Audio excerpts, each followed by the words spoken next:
graduated from Rowan University in the spring of 2022 with a sports communication and media degree. I got to actually call minor league baseball and G League basketball games while I was in school. And then I graduated, and as soon as I graduated, I went to NFL Films in Mount Laurel, New Jersey. And as much as I loved that experience, I miss putting on the headsets. I decided, you know what, talk is cheap. I have a laptop that's in my house, and so 21 months later, here we are, still on YouTube, calling games and building an incredible, loving community on here with the people that I call my Philly freaks with a capital P and a capital H. We go live for every single Phillies, Sixers, and Eagles game, and we do it like old school radio play-by-play style. I'm Jason Joseph, and this is Play-by-Play with JJ. I showed a swung on, barreled out to right field. Bye-bye baseball. That baby is long gone. Good afternoon, everybody. Hopefully you're all doing well and having yourselves a very, very fantastic day. The name is Jason Joseph. This is Play-by-Play with JJ. Let's go. Oh, it's beautiful. It's so great to have baseball back, man. Oh boy! All right, so we got two games going on today. We're doing the Phillies Blue Jays game today. That's not on cable. If you guys want to watch along to the Phillies Orioles game, for those of you that do have cable, and then just put me on in the background for like more of like a radio call. That's like what we do on here anyways. I know that there's like some audio sinkers who love to, just like watch the game and then tune down or turn down the broadcasters and then put me up. Like, that's really cool. But, you get to watch one game and listen to the other game for those of you that are like that. And for those of you that are just stuck with one or the other, you're stuck with the Blue Jays game today. Both of them should still be a good game, though. All right, so the Phillies, in one of the games, are taking on the Toronto Blue Jays. The Phillies just played the Blue Jays not too long ago. Their starting lineup tonight, it'll be Trey Turner, Brandon Marsh, Bryson Stott, Max Kepler, Rafael Marchand, Cody Clemens, Gabriel Rincones, and Cal Stevenson and Rafael Antigua. So that is their starting five for today in that lineup. I don't know yet who's pitching in this game, but I will let you know once I do find out. Still haven't seen Ranger Suarez pitch out there, which I think is really interesting. Let's see. Let's go to Phillies Blue Jays and see if they posted anything on Twitter. All right, so they have today's umpires for both games. Taiwan Walker is going to pitch today against the Toronto Blue Jays. Interesting. Okay. And Max Scherzer will be on the mound for Toronto. Now, the Blue Jays are pretty much playing their whole entire lineup today. They got Bo Bichette, Dalton Varsho, Vladdy Guerrero Jr., Anthony Santander, George Springer, Andres Jimenez, and Alejandro Kirk. All of them are starters. Will Wagner over at third base, starter as well. And Stuart Barora, who is going to be playing out in center field for them. So again, Max Scherzer is pitching for the Blue Jays, and it'll be Taiwan Walker who is on the mound for the Phillies.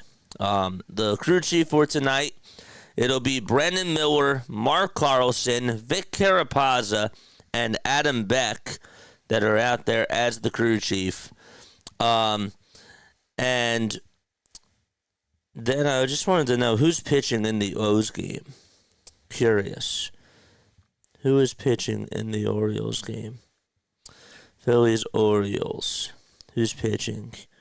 Christopher Sanchez versus Dean Kramer. Interesting. Wild. Okay, cool. Oh man. All right, so I think that is good. We're at 22% on this phone, so that's nice. We'll put this over here, and then we'll lay this down there. And I think that we're all good. In case you have not done so already, please make sure that you guys hit the thumbs up button and hit the subscribe button as well. We are on the road to 5,000 subscribers before opening day. Okay, and we are currently at 4,863. So if you all could just take a time out for yourselves, hit the thumbs up button, and hit the subscribe button as well.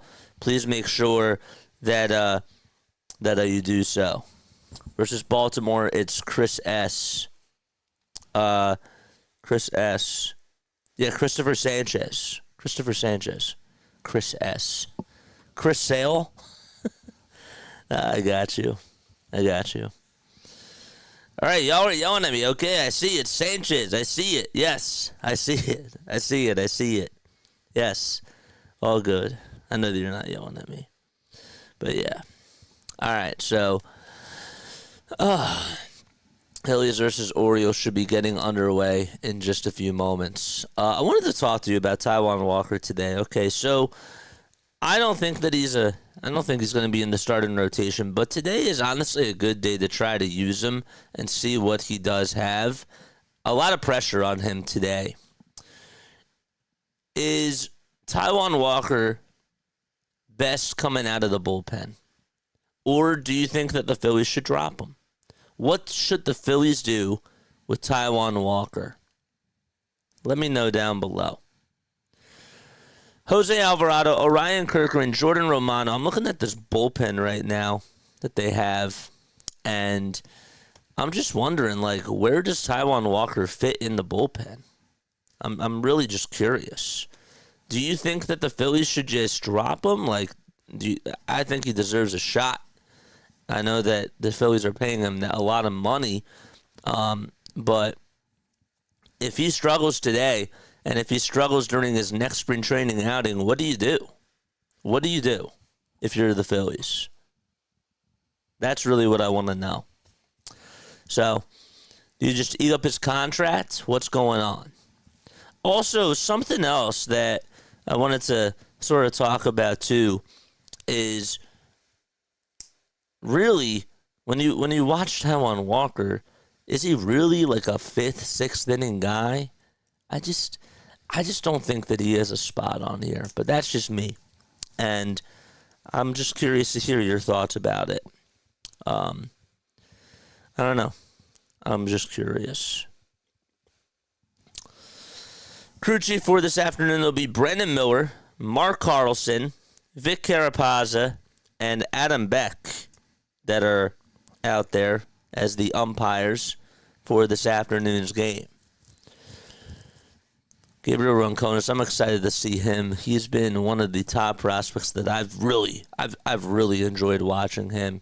He has so much power in the bat. I think that what he does a really good job at is getting ahead in the pitch counts and just finding a way to hit one out of the park, man. Is Taiwan starting? Yep, he's starting. We should have gotten rid of Walker, says Midnight Hal. Just drop him, right? Because there's nobody that would have traded for him. Nobody would have traded for him. So you're saying that the Phillies are just better off dumping his salary and just chewing it up. Just chewing it up. So, I don't know. Tough spot. But he deserves a shot, in my opinion. He deserves a shot, and if he struggles during spring training, he has 2 outings for me. 2 outings. And then I'm done if he struggles in both of them. I'm done with Michael Mercado. I don't know what they see out of him. I'm done with him. I'm done with Cal Stevenson. I am. I don't say drop him, but I'd find a way to trade him, personally. And Taiwan Walker, he gets 2 outings. If he struggles in the 2 outings, then we're done. We're done with him. He's probably going to play 1 inning, so we will be okay. Yeah. Don't forget to like. Don't forget to subscribe to the channel as well. Let's go into the live stream setup. Next time I do this, I realize when I'm on here, what I need to do during the pregame show is I need to come up with talking points. That's going to be something that I'm really going to have to start dedicating time to because it's a little bit hard to think on the spot for me. I feel like I've been talking about this team for a little bit of time, and I'm going to have to try to find a way to do some pregame notes. That'll be really helpful, I think, to our cast on here. I really do. I think that would be really beneficial for us. Also, I'm going to start a goal. I'm going to start a goal right now, okay? If we get to 5 Super Chats by the end of this stream, I will host live call-ins to the show on Discord, okay? And a Super Chat is also equivalent to a membership as well, because it's $2.99 a month. So if you wanted to just pay the $2.99 for this month and get access to some really, really cool emotes, then that's what we're going to do. All right, so I will host a Q&A. Or sorry, not a Q&A. I will host a post-game show call-in if we get there. All right? We will start that goal right now. And it has to be $5 or higher. All right, there we go. So there is our goal. And that's where we are. Christopher Sanchez is on the hill for the Phillies in the Blue Jays game. In the Orioles game, that is. Won 11-9 last year. Again, you guys can have that on in the background. And we're just going to be calling this game right here. All right, so let's refresh this. And that. Good. Just got another sub. Just got another sub. Beautiful. Absolutely great. Max Scherzer last season at a 3.95 ERA. And he is on the hill. He pitched really well in his first outing for the Toronto Blue Jays. Blue Jays will have Santander out in left, Barora in center, Springer in right. At third, it's Wagner, Bichette, Jimenez, and Guerrero from third to first. Alejandro Kirk is behind the plate. And then you got Max Scherzer on the mound. Phillies in the Orioles game are wearing their white and red pinstripes. Sanchez has the red high socks. In the Blue Jays game, as that game gets underway, and the first pitch is in there for a strike to Trey Turner. Phillies are in their gray tops, their cream tops, I should say, and bottoms. First pitch was called a ball, but it's clearly a strike, and they will use the ABS system to challenge it, and it's an 0-1 count. 0-1 pitch to Turner. He pops it up over towards the first base side, out into shallow right field. Second baseman will get under it, and Andres Jimenez will make the grab for out number 1. Oof, that changeup by Sanchez was filthy. Where are you tuning in from? Let us know down below. And hit that thumbs up button as well. We got 12 people tuning on in. Appreciate you guys. All right. The pitch over from Marsh. High fly ball hit out over towards left center field. Going back is the center fielder, and he makes the catch right at the wall. Holy cow. What a catch out in center field by Stuart Barora. It was actually Santander who caught it. He called off Barora, but still, that was a really nice catch, and that could have been a double. Already 2 up, 2 down. And now Bryson Stott is up to bat. So 2 outs here in the top of the first. It's no balls, 1 strike. And the next pitch to Stott just misses outside for ball 1. Stott last season at .245. He had 11 homers and 47 RBI. The 1-1. That's down for ball 2. Philly for Life says I'm in Cherry Hill, New Jersey. Nice. Not too far from me, man. Christopher Sanchez already throwing 98 miles per hour. 2-1. That misses away for ball 3. I think he honestly could be in the top 5 for Cy Young. if he stays healthy. 3-1 pitch. Pop-up. Hit over towards the third base side in foul territory. And making the catch over at third base is Will Wagner. And the inning is over. Phillies go down in order 1, 2, 3. And we head to the bottom of the first out at TD Bank Ballpark. When does the next game start today? It's going on right now. Sanchez already has thrown 98 miles per hour. That game is on right now. It's on cable. That's why we're not doing it. 96 on the sinker by Sanchez. Holy cow. All right, so the Blue Jays, they have Bichette, Varsho, Vladdy, Santander, Springer, Jimenez, Kirk, Wagner, and Barora all out there.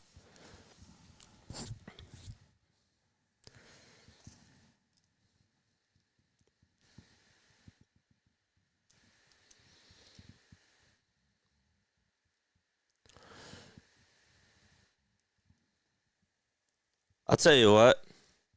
Some people might think that this is a hot take. I know it's only March 2nd. I want Gabriel Rincones up. I want him to make one of the final roster spots, man. I really do. Bichette will be leading things off for the Toronto Blue Jays. I don't have cable, says Mark. I'm just saying that's on cable. I'm just saying.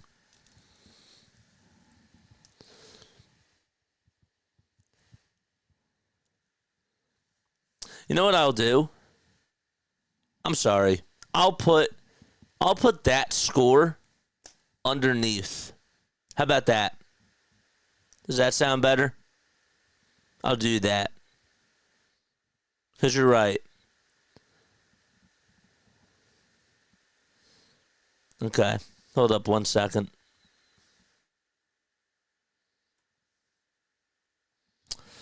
I'll do that when we go to the end of the inning. Taiwan Walker pitching already. 0-1 pitch. And that is taken down low for a ball. All right. I'll find a way to get that. Okay.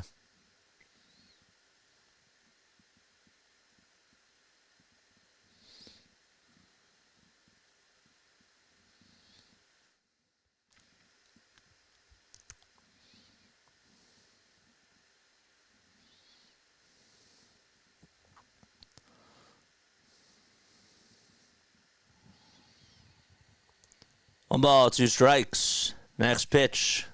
And it's taken down low for a ball. Where is... Let's go back to our info board.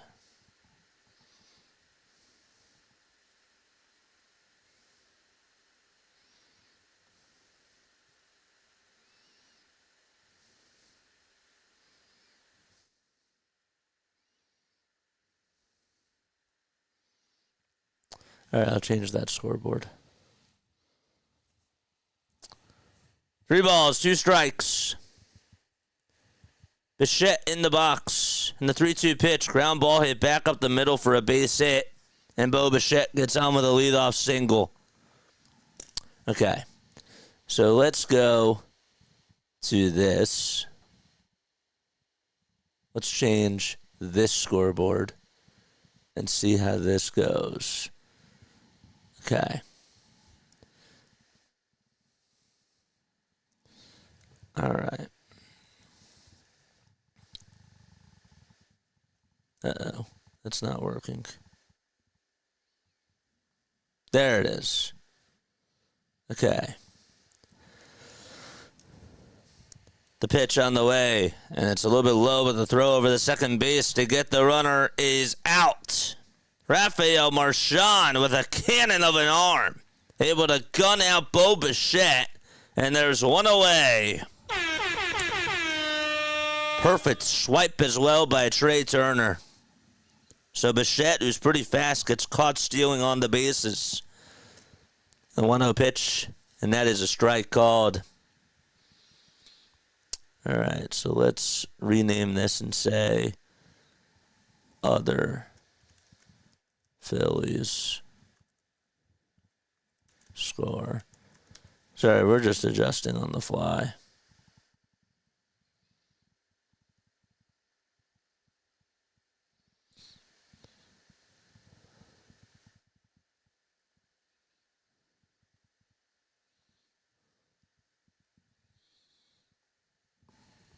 Two balls, two strikes. Varsho up to bat in the 2-2. There's a high fly ball hit out over towards deep right field. It's going back towards the track, and it's gone.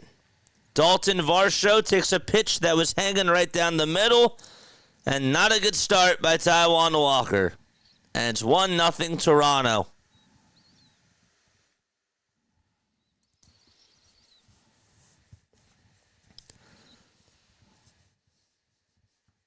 That thing was crushed. Hanging slider right at the knees, and he knew it. Cut. No, I'm kidding. Here comes Vladdy, and he smokes this one over towards the second base side. Thank goodness Stott has it, and there's 2 away. Well, at least we have Marchand, who is a cannon.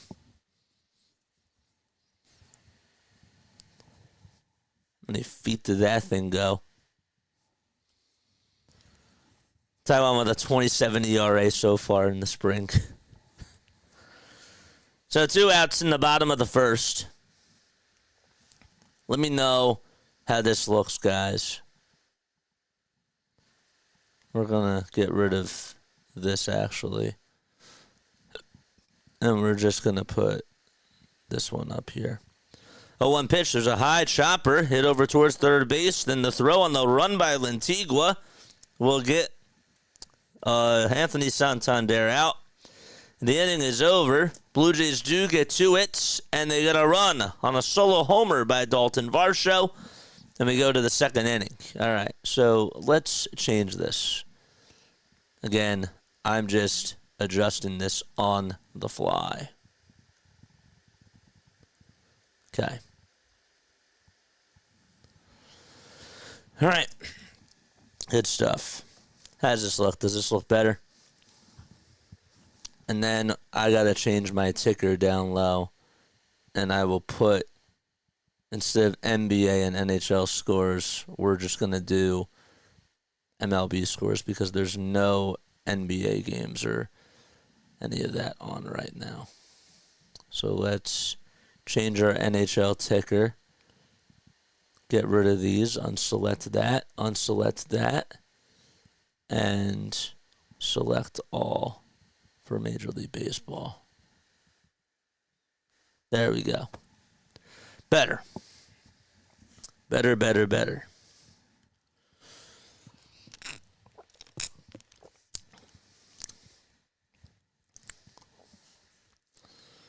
1-0 Blue Jays as we head into the top of the second inning.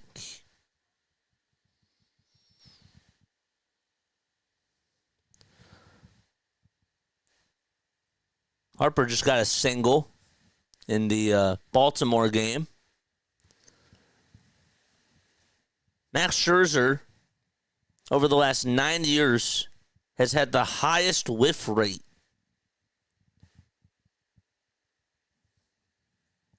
at 24.5.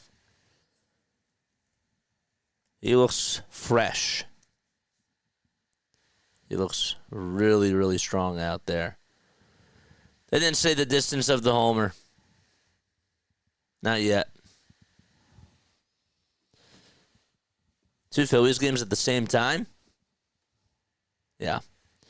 The pitch, pop-up, hit over towards shallow center field from Max Kepler. 1 pitch, 1 out.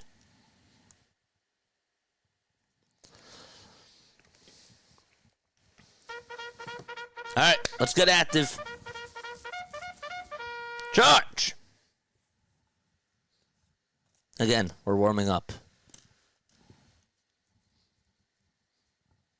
Rafael Marchand, batting on the left side, stares at a 92-mile-per-hour pitch that ends at the knees. 4 strike 1. Marchand hit .294 last year, had 3 homers and 12 RBI. And the pitch, that's taken for a called strike.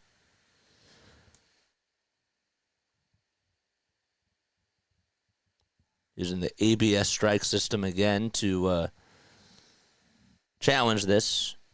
It's an 0-2 count.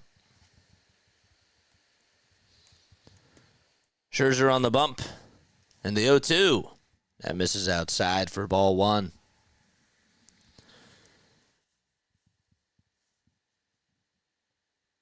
Second pitch was called outside originally. And then they reversed it to a strike. Next pitch. And it's taken outside.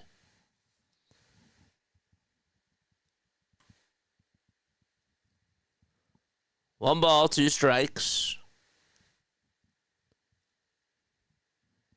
Pitch after that's taken down low for ball 2. Scherzer not wasting any time. And the 2-2 delivery, swing and a miss. And already 5 up, 5 down. Max Scherzer has it going on. He pitched so well in his first spring training game. He struck out 4 batters in 2 innings and didn't allow any base runners. Call it a split squad game. That's what's going on right now. 1-0 Jays. The pitch to Clemens, and he stares at a curveball that's just down low for ball 1. A lot of wicked movement on that pitch. The 1-0 popped up, hit over towards the third base side in foul territory. Third baseman, it's under it, but can't make the catch. Right at the backstop over towards the third base side. So Wagner could not catch it. It was a tough play. Not so easy. Battling the sun and also going over towards that backstop area.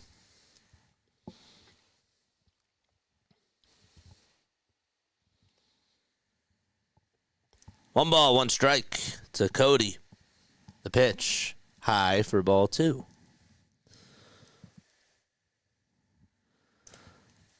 Forgot that Walker Buehler is not on the Dodgers anymore. He's on the Red Sox. The 2-1 delivery. That misses outside. And it's 3 balls, 1 strike. Maybe they should have put Christopher Sanchez in this game.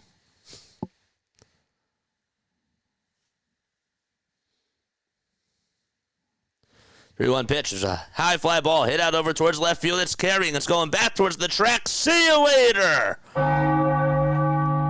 Clemens ties this baby up at 1 apiece.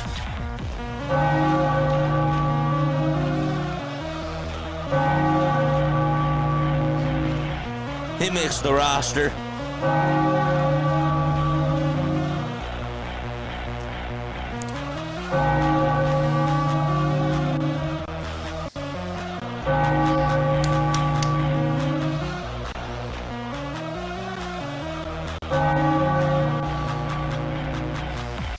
All right, now it's Rincones who comes up. The lefties have been doing a really good job in spring training. First pitch, swing and a miss. That was a beautiful swing by Cody. 0-1 to Gabriel Rincones, and he grounds it foul over towards the first base side. That just left the ballpark. They said that Clemens' homer was 353 feet. 0-2 on the way. Strike 3 called right down the middle. And Rincones watches one go by against an all-time great pitcher in Max Scherzer. Phillies do some damage, though, and Cody Clemens takes Max Scherzer yard. And we go to the bottom of the second. 1-1. All right, let's change this guy. Where is he? Where's our inning scores? Refresh. Interact. And let's go to this one. There we go. Okay.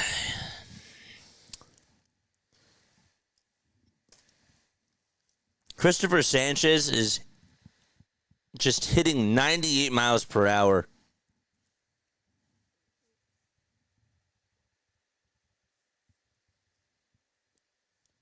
Doing that with a sinker. And last year, that sinker was about 94.5 miles per hour. That is a huge tick. There's a changeup. There's a foul ball.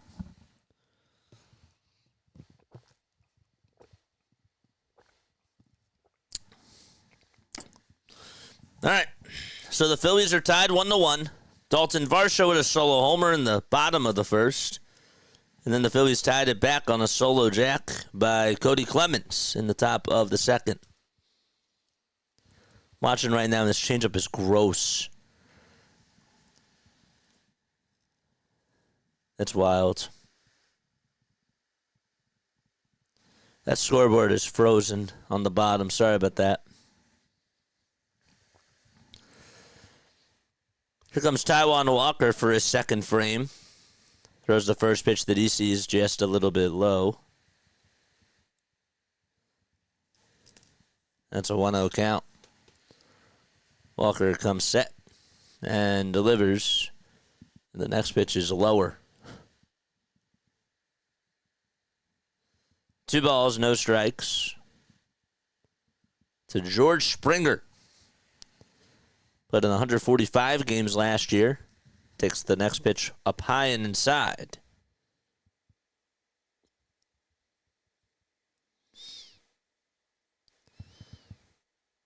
Austin Riley and Matt Olson. It took them 3 pitches to go back-to-back on homers against Marcus Stroman. Next pitch, and that's taken for a strike. Walker with 19 pitches, the 20th one. Here it is. Swing and a miss. 92.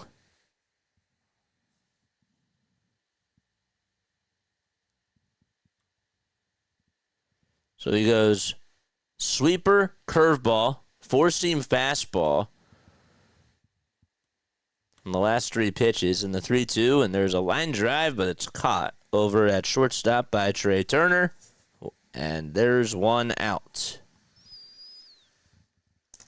Now Andres Jimenez will come up to bat. We got 32 people on here watching. Make sure you guys like and subscribe to the channel. Jimenez will step into the box. He stares at a curve that catches the end of the strike zone for strike 1 on the outside part of the plate. Walker kicks, fires, and it's low.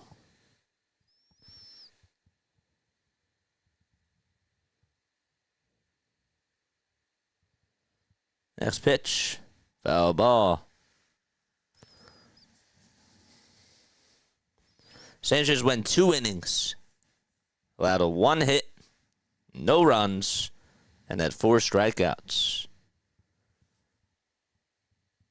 2-1, check swing, foul ball. And it's an even count at 2 apiece.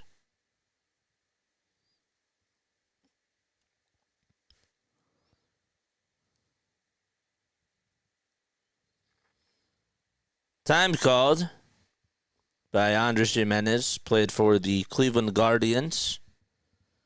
2-2, ground ball knocked down by Walker, bounces in front of him, throw over to first, just got him, and there's 1 away. Give Walker credit for staying with the play there. You have to try to knock it down on the comebacker that came right over to him. That's actually 2 gone now. I'm screwing up today. But that is out number 2. Got to lock in. Distracting watching 2 games, man. Alondra Kirk will come up to bat hitting on the right side. And he fouls off the first pitch.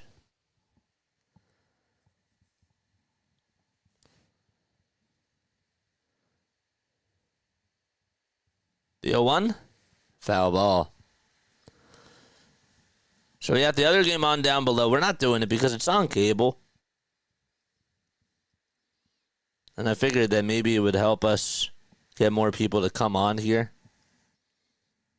Just to do it that way. 0-2 pitch, swing and a miss. And now Alejandro Kirk strikes out, and we go to the top of the third. Quick inning for Taiwan Walker. Pitched much better in that second inning. And the third one is coming up. Ugh, great. I knew that was going to happen. I knew that was going to happen. See how JT does. JT just walked. That's nice. After this game is done, we'll watch the end of the other game. If it's still on.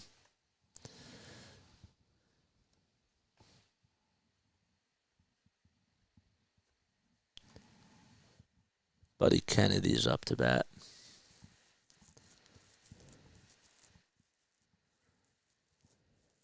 That pitch is outside.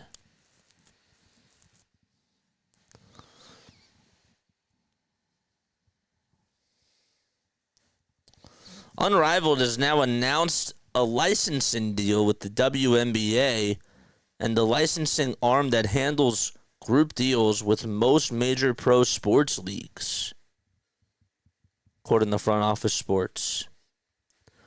The new league needed to strike a deal before it could sell things like jerseys and collectibles.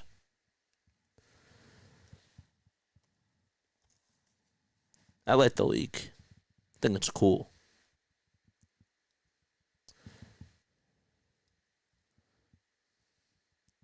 Dude, how do you get doubled up like that? Oh, JT was safe. That was a bad throw out in left field, and JT could have easily gotten doubled up on a good throw back over to first. Just got a terrible read on it. Throw was offline. All right, up to bat as we go to the top of the third is Cal Stevenson in the Blue Jays game. And he takes a called strike at the knees. Scherzer still pitching. Had 22 pitches entering into this third inning. 0-1 delivery, swing and a miss. That slider. There's nothing like it. Cal had a 250 average last year and 6 RBI. The 0-2 that he sees is down for ball 1.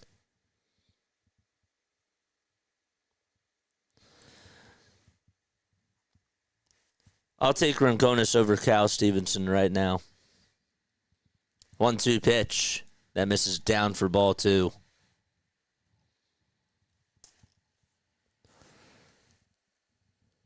It's now 2 balls and 2 strikes. 5 seconds left on the pitch clock. Scherzer with a big kick and a big fire. Wanted to paint that outside corner, but just misses. It was a whisker off the plate. Charge!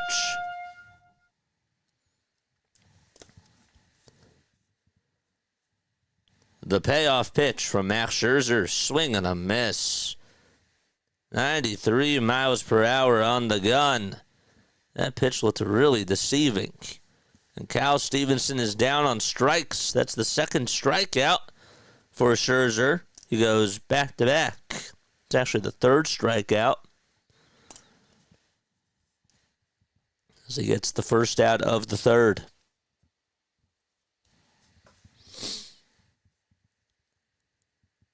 The pitch to Antigua.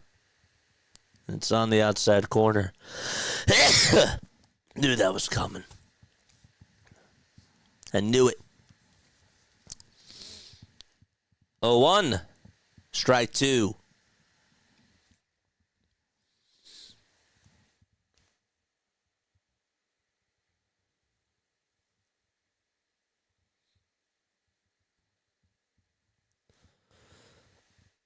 The ball's 2 strikes. The next pitch. Check swing. They appeal. No swing, says Mark Carlson.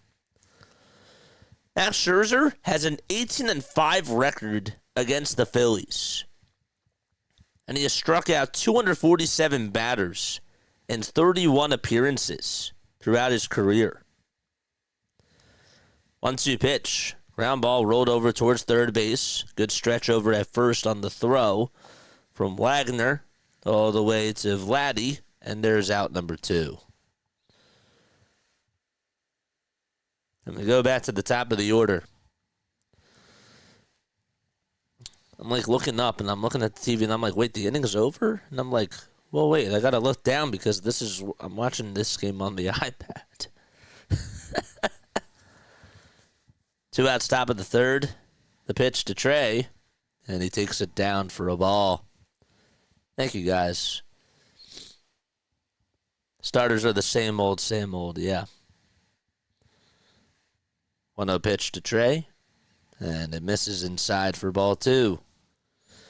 Got 31 people tuning on in. Sure, you guys hit the thumbs up button and subscribe to the channel. Don't know why this other scoreboard is frozen. 2-0 pitch. There's a foul ball.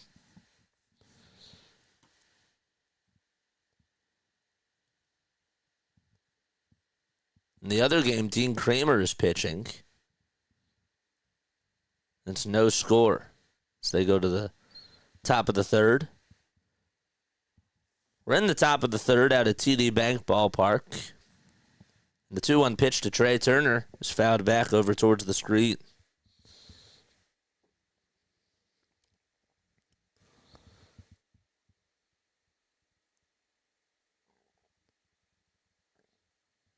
Next pitch on the way. Swing and a miss, and Trey Turner strikes out. And Max Scherzer does his job. Throws 3 strong innings, just allows the solo homer to Cody Clemens. That's it. We head to the bottom of the third. Okay.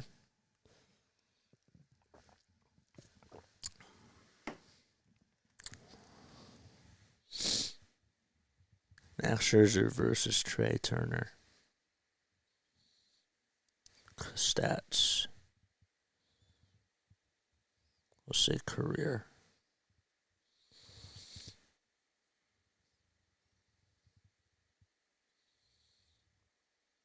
That can't be right.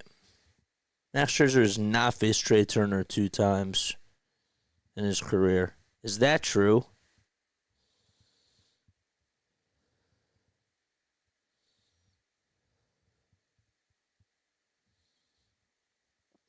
Trey Turner versus Max Scherzer.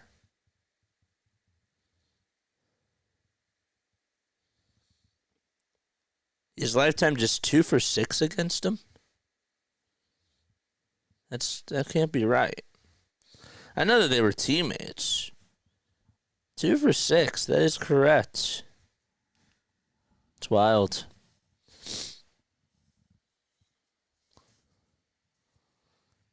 What's up, Josh? What's up, Mike? How are you? Looks like my favorite sport is back. Baseball's your favorite? Thought it was basketball.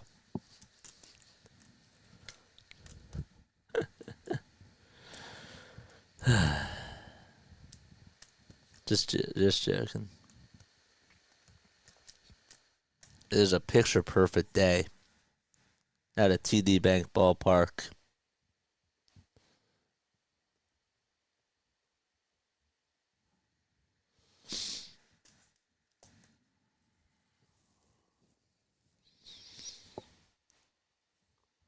Tanner Banks is going to be pitching.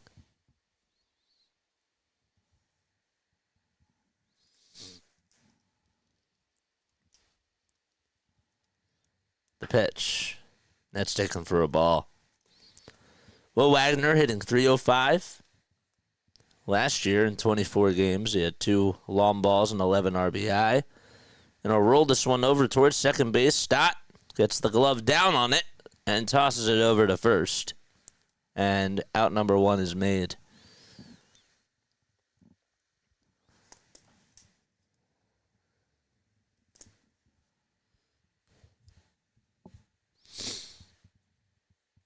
It's now Stuart Barora who's coming up to bat. I just saw that Debo got traded to the Commanders. I wanted to hear your thoughts about that. Commanders traded him for a 5th-round pick. Ended up happening last night. Didn't get to talk about it during the Sixers game. We don't really get to talk about a lot of things outside of the basketball world during those games because the games are pretty quick. Tanner Banks on the hill. Throws the 1-1. It's in there for strike 2.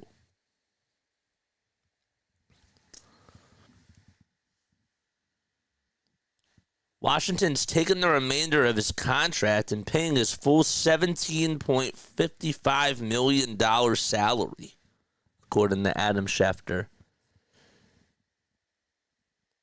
Next pitch on the way. Ground ball. Hit over towards shortstop. Throw over to first. He has to hurry up, Trey Turner, and it's not in time. Stuart Barora able to get on with an infield single. That's the first hit that they've had since the Dalton Varsho solo homer. This guy has speed. He is quick. He is really fast. He's just 25 years old. He's from the Dominican Republic.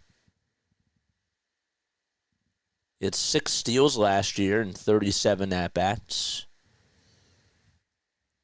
Pitch to Bichette, and it's down for a ball. They also got Jonathan Allen in the deal as well. Forgot to mention that. Next pitch on the way. It's up high and inside, but the throw to second base by Marchand. Another runner gunned out. And there's 2 away.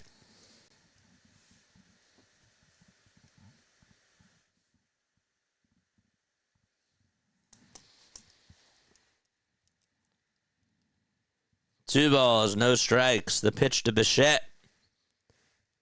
And it's a foul ball.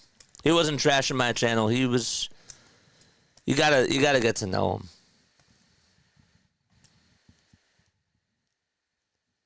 Gotta get to know him. 2-1. That's taken down for ball 3. He's been on here for like what? A year and like 2 months. 3-1 pitch. There's a high fly ball hit out over towards left field. Thank goodness it is a foul ball.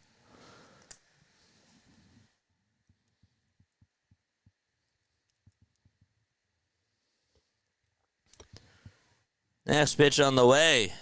And there's another high fly ball hit out to left field. And that one is gone.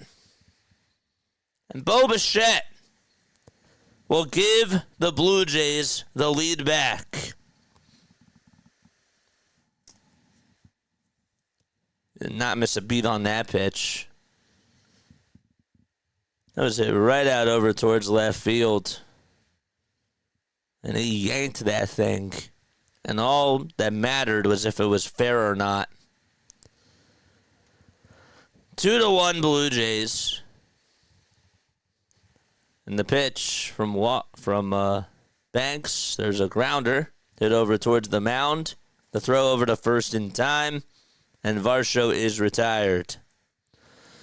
And so we head to the top of the 4th. It's 2-1 Blue Jays. And by the way, in case you're wondering, in the Baltimore game, the Orioles have 2 runners on with 1 out.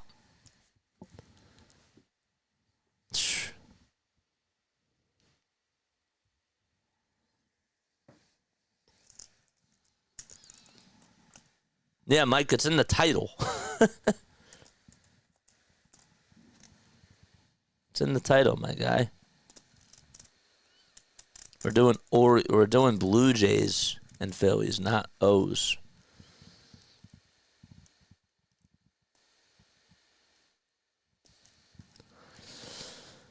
All right. So 3 homers in this game already.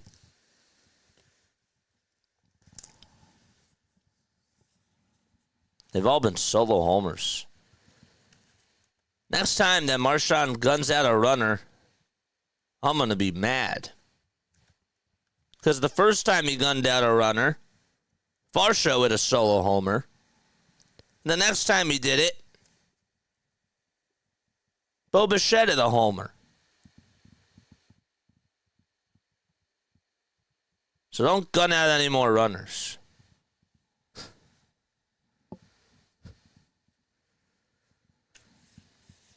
Gary Sanchez is now on the Orioles.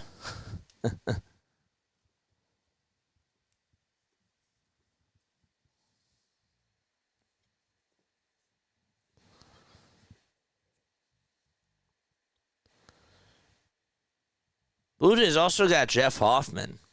They had a big offseason. They got rid of Cabrera, Romano, and Horwitz, but they brought in Santander, Jimenez, Scherzer, Hoffman. I think they also got Yimi Garcia as well. The pitch to Marsh, and that's taken for a strike. Marsh got robbed on the bases last time up.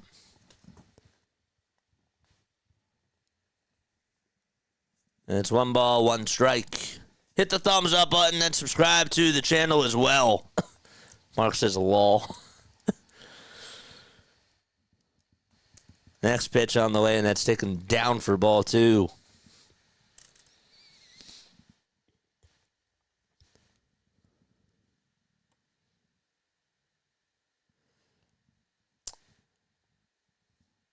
I'm going to open up a can of worms for you guys. You ready for this? 2-1, swing and a miss.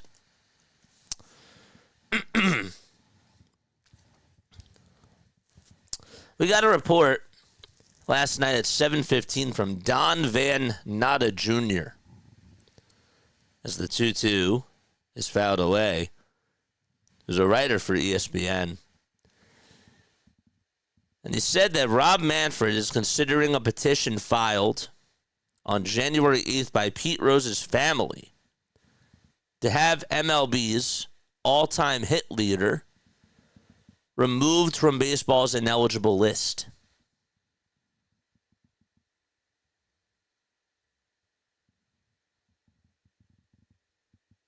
Should Pete Rose be in the Hall of Fame?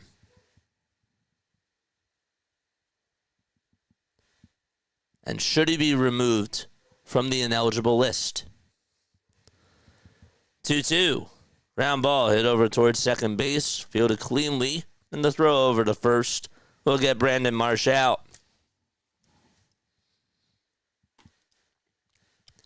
MLB sources acknowledge the commissioner met with Fawn Rose and Lenkov, and that Manfred is now reviewing the petition to reinstate Rose.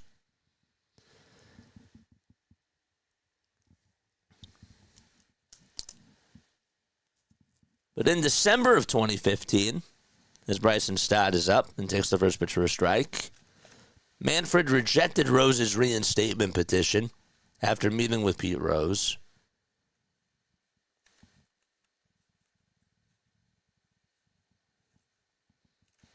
And they're looking at this again. 1 ball, 1 strike. Top of the 4th. 1 out. The pitch, ground ball hit over towards second base, fielded on a bounce, and the throw to first is in time. So back-to-back round outs, and Max Kepler is going to come in to bat.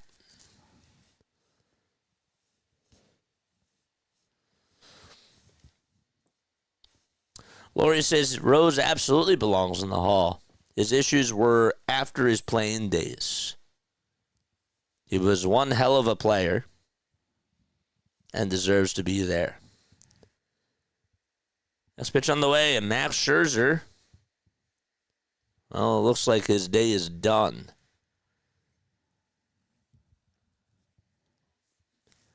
So he goes 3 2/3. The screen froze. Sorry about that. And we have a pitch and change in the top of the 4th. So Kepler is going to come up to bat. But we have a pitch and change before that.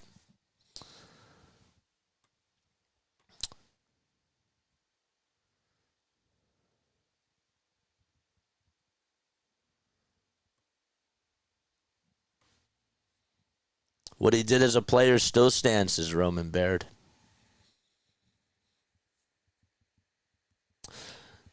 Let me just ask it like this. What changes? What changes if he goes into the Hall?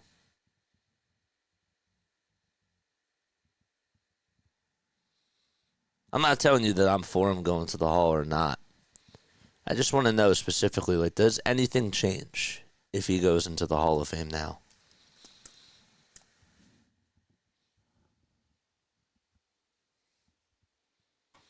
His gambling issues were while he was still playing. Yep. They were.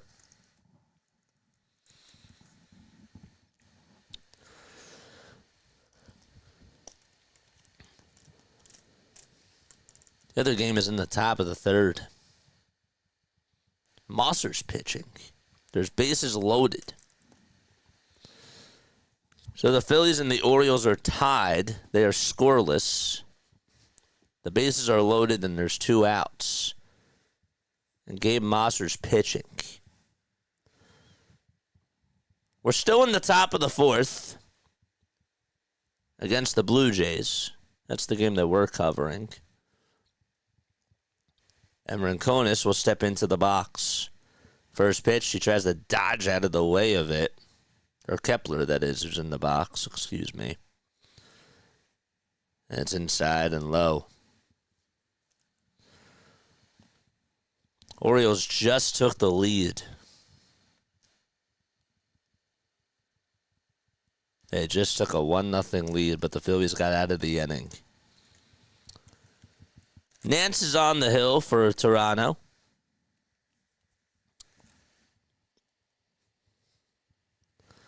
One ball, no strikes to Max Kepler, and time is called.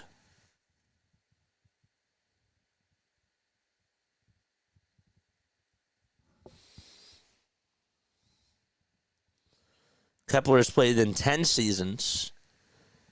He has a career batting average of .237. And the pitch, high fly ball, hit out over towards right center field, and that's going to bounce off the top of the wall. Took a weird bounce, and Kepler is going to think about going over to second base, and he dives in there safely and gets on with a 2-out double.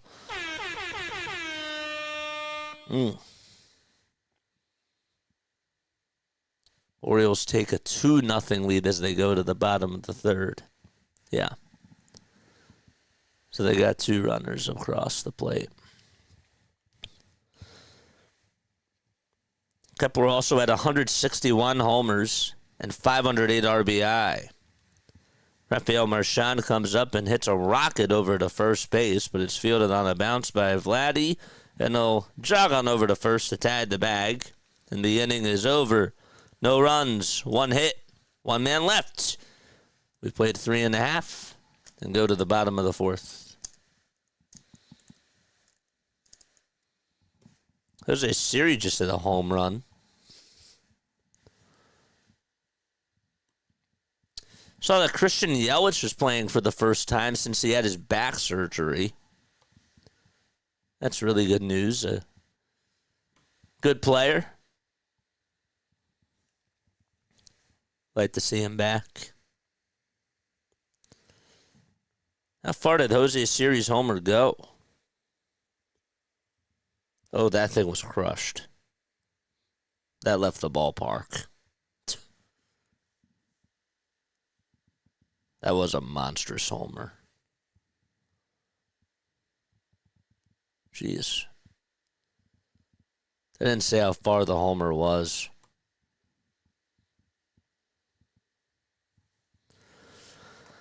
Don't forget to like and subscribe. We are on the way to 5,000 subscribers. Orioles lead at 2-0 against the Phillies. And the Blue Jays lead at 2-1 against the other squad. That's the game that we're covering.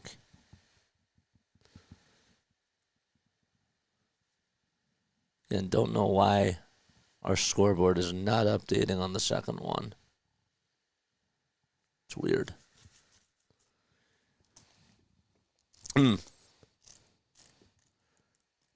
I like this debate going on in the chat. I really wanted to hear your thoughts, and I love getting chat active. That's why I wanted to raise this, because it's a great conversation to have.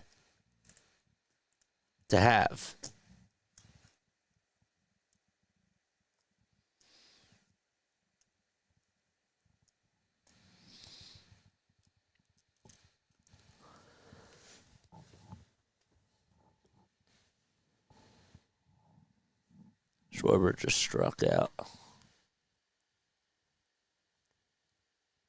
It is. I think it's a really cool combo.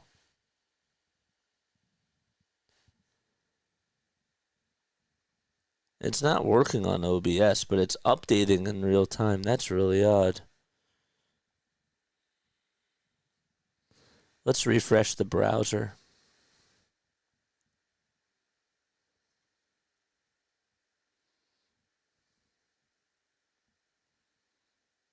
There we go.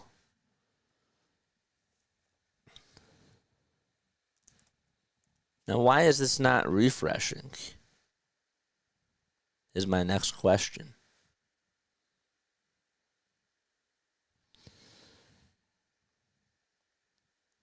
There we go. That's better. I think if you bring the game into disrepute, you don't earn your right to be in the Hall of Fame.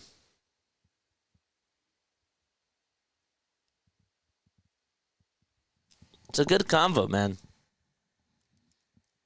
Valid points on both sides. Told you I was going to open up a can of worms.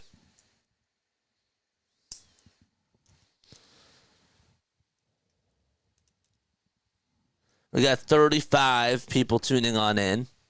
Join in on the convo. Should Pete Rose, A, be taken off of baseball's restricted list? And B, should he be in the Hall of Fame?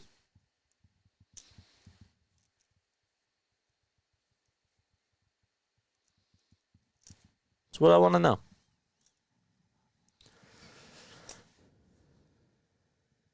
The inning just ended. Okay, so something's wrong with this. Let's remove this doc right here.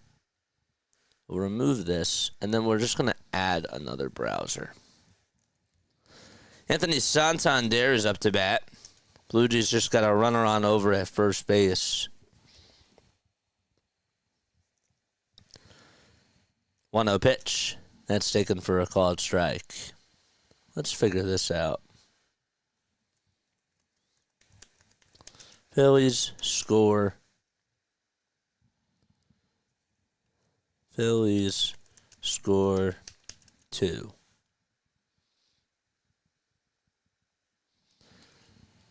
Two balls, one strike to Anthony Santander.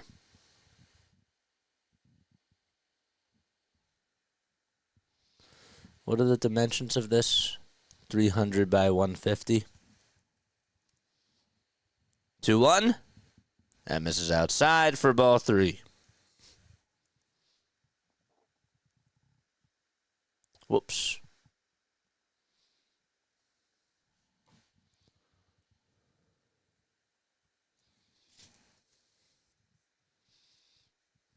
That's better.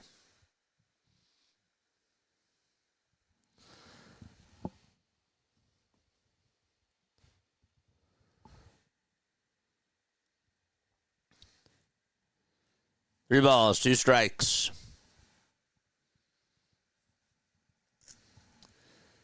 And time called. There we go. We finally got it up and running. It's active now. For some reason, it just froze. That was the problem. Technology, man. 3-2 pitch on the way. Swing and a miss. And a strikeout. That is the first Phillies strikeout since they got Alejandro Kirk to end the second inning. So 1 out in the bottom of the 4th. And now George Springer is coming up. McMillan is on the hill for the Phils. And he throws the first pitch outside for ball 1. 1 ball, no strikes.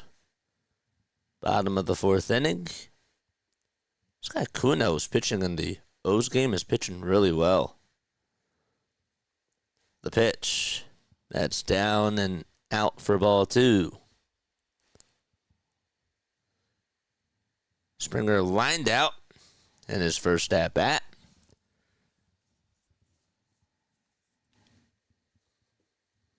Two balls, no strikes.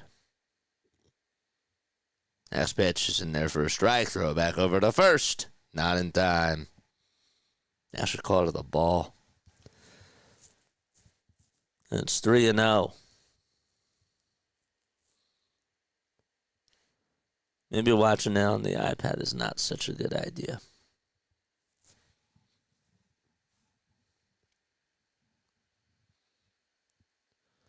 3-0 pitch, and that's down and away for ball 4. So back-to-back base runners.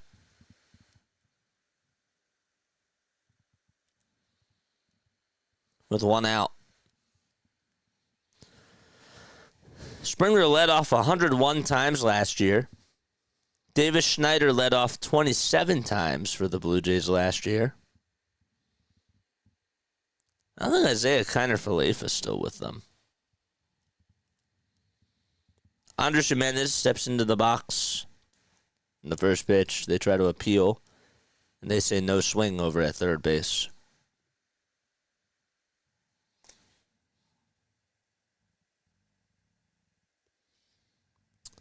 Cole Hamels is going to do a few of the broadcasts during the spring with Tom McCarthy. So that would be cool. 1-0. And that's in the dirt for ball 2. And by the way, just to get confirmation on Jose Siri's homer, they still haven't ruled how far it went. Thought maybe they would by now. 2-0 pitch. That misses inside for ball 3.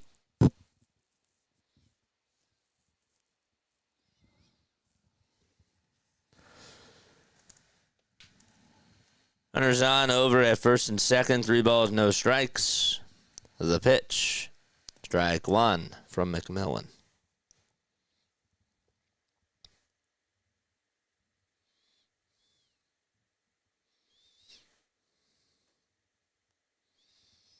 John McMillan, part of the Phillies organization, throws the 3-1, and Jimenez pops it up over towards the alleyway in right field. The catch is made by Rincones. He also draws the throw over the shortstop, and there's 2 away.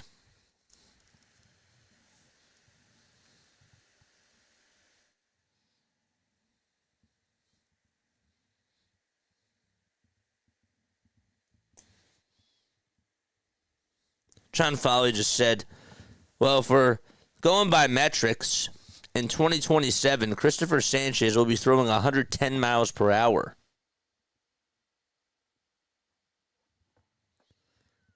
Two outs, bottom of the 4th. The pitch. That's taken just outside for ball 1. McMillan, 27 years old. Previously played for the Kansas City Royals and the Miami Marlins.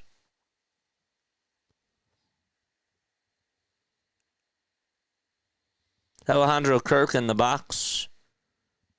1-0 pitch. And that's fouled away towards the screen.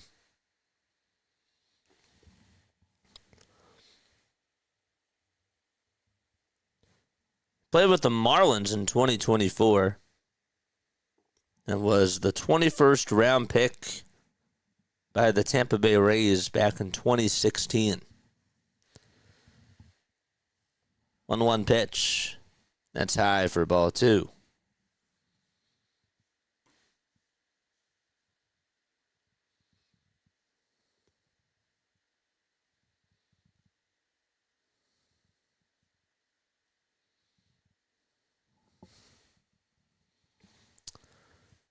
Two balls, one strike. The windup and the pitch. It's now 2-2.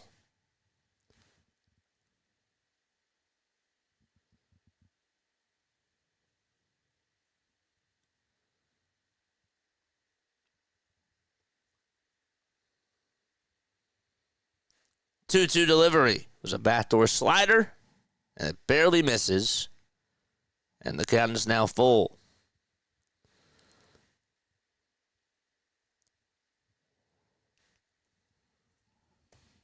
What's going on, Science Project? How are you? Bottom of the 4th here in Toronto. We're at a TD Bank ballpark.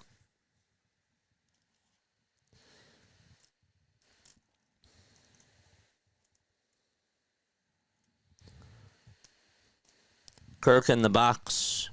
The 3-2 pitch. Check swing. They appeal. Did he go? Oh, yes, he did, says Mark Carlson. And the inning comes to an end. No runs, 2 men left. We've played 4 innings and head to the top of the 5th. Phillies trail 2-1.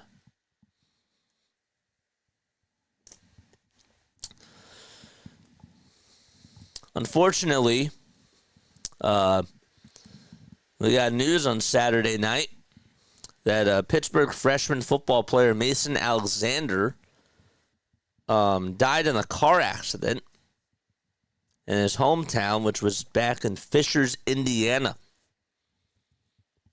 He was dead at the scene. They said that he was a passenger that was in a 2016 BMW driving south on Florida Road.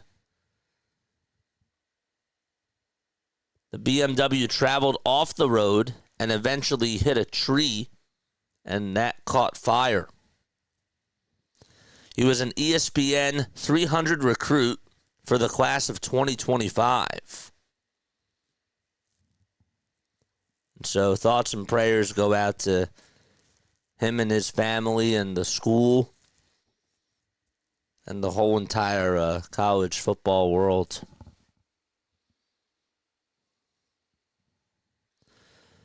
Al Bohm just hit a homer in the Baltimore game.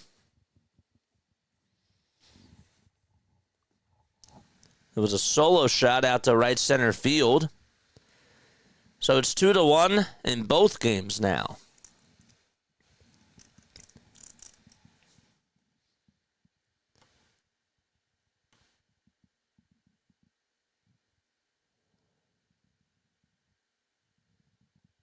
But yeah, thoughts and prayers go out to Mason Alexander. It's terrible news.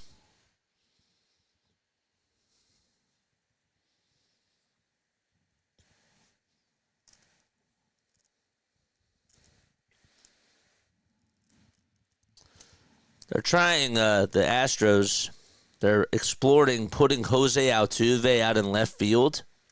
They made a hell of a catch today at the wall. Bowden Francis is going to pitch for the Blue Jays. He had 2 complete games last year and 2 times where he was throwing a no-hitter.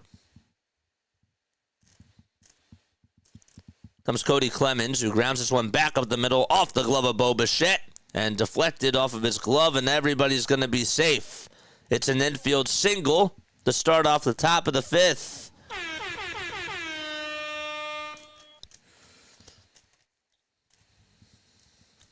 Nice play. Nice hit. Don't forget to like and subscribe.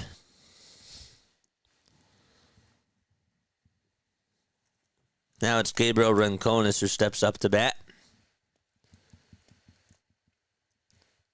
First pitch, there's a high fly ball hit out over towards right center field, and that one is gone. Gabriel Rincones Jr. with his third homer of spring training, and he gives the Phillies a 3-2 lead. That was a rocket.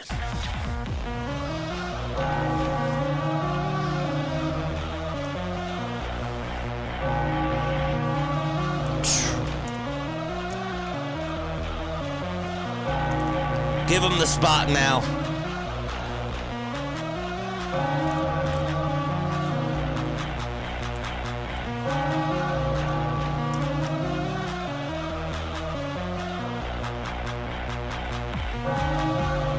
Just give it to him.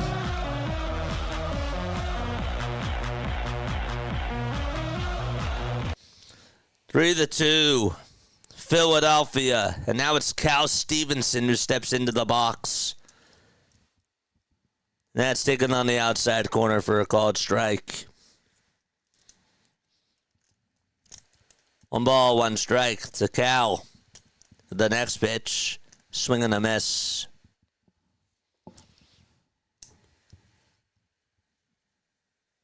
Remember the name.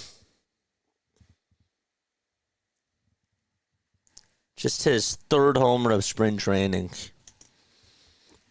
2 balls, 1 strike. And the next pitch is taken for strike 2. Rincones just hit a 2-run homer. His third of spring training. 2-2 delivery to Stevenson. Swing and a miss. And Bowden Francis gets his first strikeout of the day.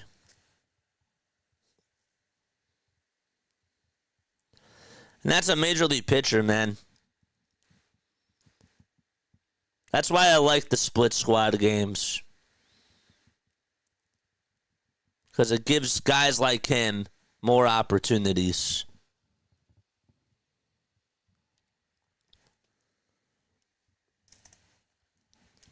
Rafael Antigua is in the box. Batting in the 9 spot. And the 1-0 pitch. That's down for ball 2. Denver's playing Boston on ABC. Boston has a 61-48 lead. 2-0 pitch. That's popped up. It's a foul ball. Sidney Crosby just got his 19th goal of the season. Raquel got his 27th. It's a 3-3 game in the second period between the Penguins and the Maple Leafs. Austin Matthews also got his 22nd goal. 2-1 pitch. There's a line drive caught at second base by Jimenez. And 2 away. And that'll bring up Trey Turner. So Rincones, who struck out looking against Max Scherzer on 3 pitches in the bottom of the second, redeemed himself and got his third homer of spring training. The pitch to Trey Turner, and it misses way outside and low for a ball.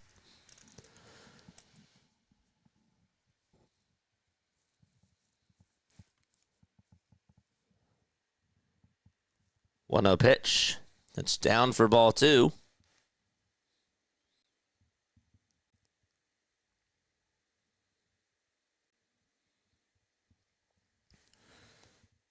Two balls, no strikes. The pitch, swing and a miss.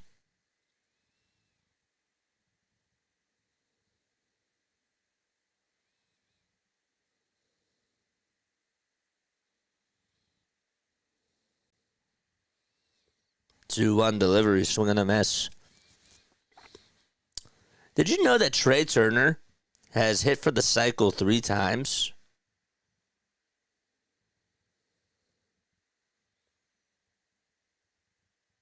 And that's actually tied for the MLB record for most cycles in a career.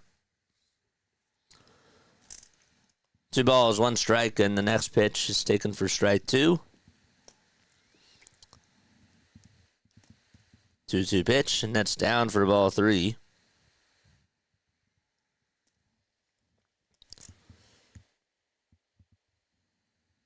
And the payoff pitch, swing and a miss. So Turner strikes out. The inning comes to an end. But Gabriel Rincones Jr. gives the Phillies a 3-2 lead. And we go to the bottom of the 5th at a TD Bank ballpark.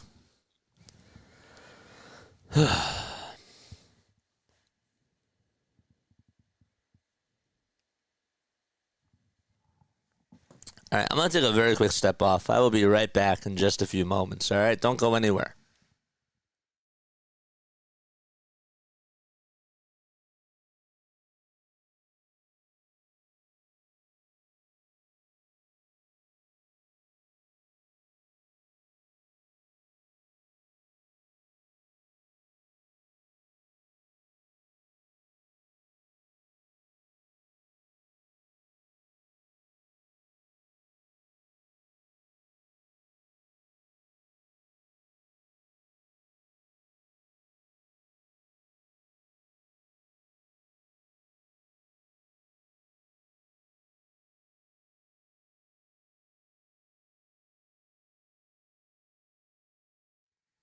Welcome back to Play-by-Play with JJ.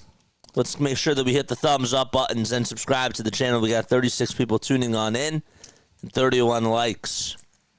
Let's keep them coming, man.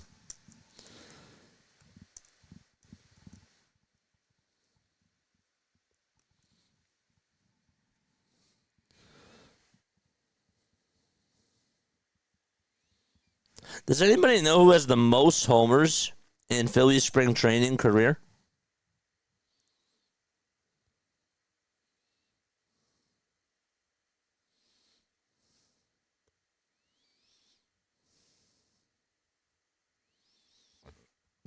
I really don't know.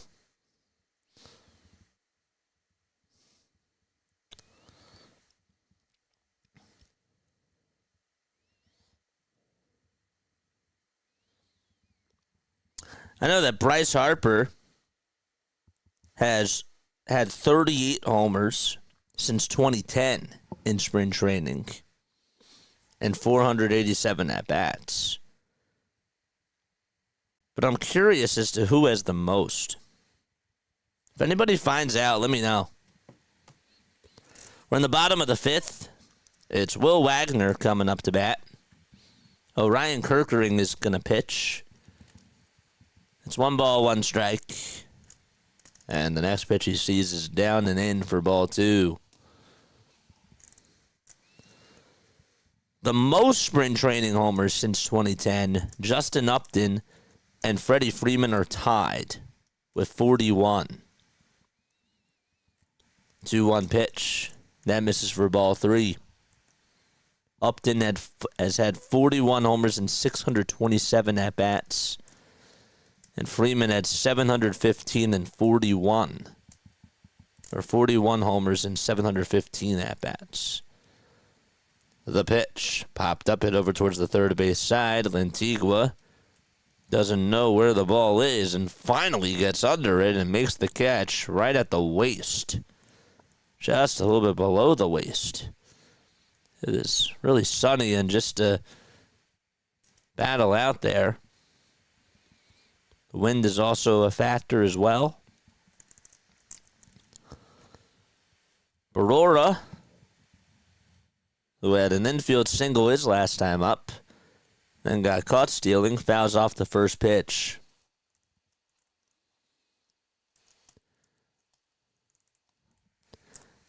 Look at the screen, my guy. They do.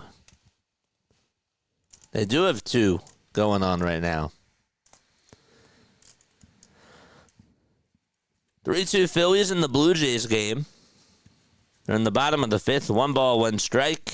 And the pitch to Baroa. There's a high fly ball hit out over towards deep center field. And this baby is tied. Remember this guy's name? That is Stuart Baroa. Made a nice catch in center field earlier in the game. Got on with an infield single. and now shows off the pop in the bat and gets his first homer of spring training off of Orion Kerkering. And Kerkering doesn't really give up a lot of home runs. I think he's only given up 2 in his career. Last time I checked. Well, thank goodness it's not the regular season because that does not count against them. Tell you before I see the screen, imagine if they both lose. Imagine if they both tie. There's a possibility for that. Comes Bo Bichette, and he fouls off the second pitch and is behind in the count 0-2.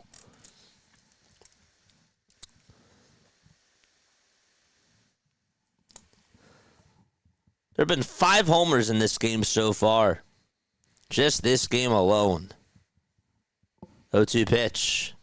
That's down for a ball.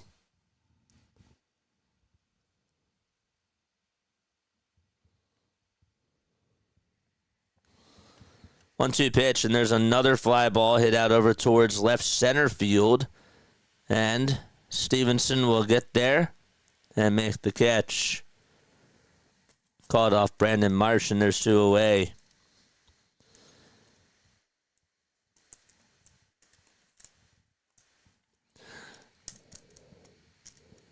I want the best record in spring training. I don't care. I want the best record in everything. This is coming from a guy that says wins and losses don't really matter as much. It's more so about development. But guess what? I want the best record in everything. Selfishly. The Cubs were like, 6-0-2 in spring training? Is that correct? They're 8-0. They haven't lost a game. Pirates are 6-2 in spring training.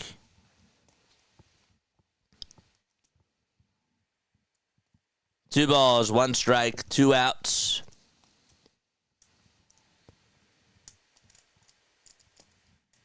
And the pitch, and that's taken outside for ball 3.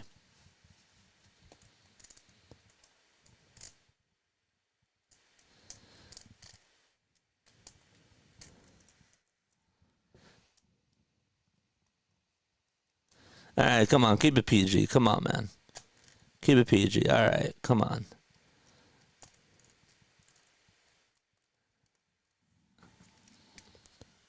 Three balls, 2 strikes. We're in the bottom of the 5th, and there's 2 outs. And the next pitch is taken down and inside for ball 4. And Vladdy's going to come on up to bat. So it's a 2-out walk allowed by Orion Kerkering. Mercado almost took one right to the face. Oof. Here comes Vladdy. And the first pitch is taken just a little bit down low for a ball.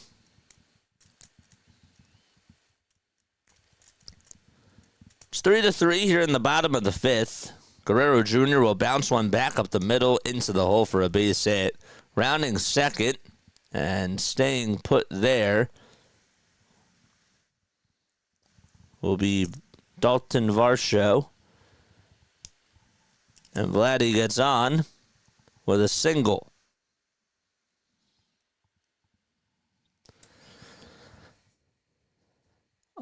Mercado just tied it in the Orioles game, and it's now 2-2. He just hit a solo homer.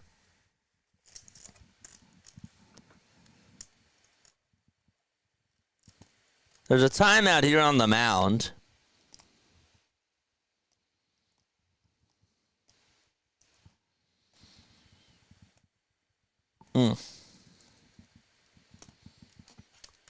Anthony Santander is coming up.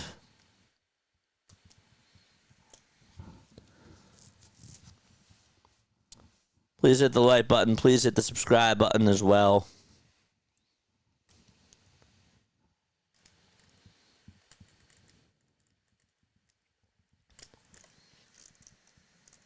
Just hit a homer off of a slider. The pitch. Fouled back over towards the screen.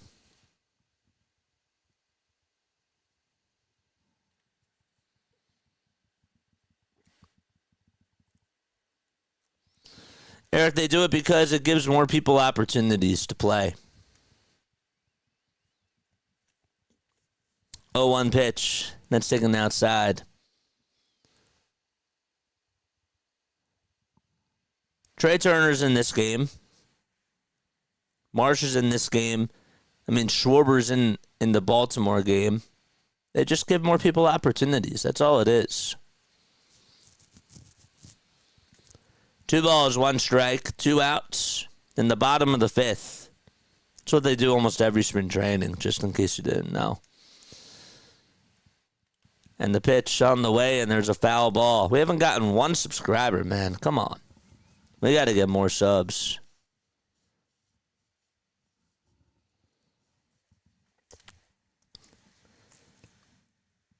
They got Trey and Stott and Kepler in this one.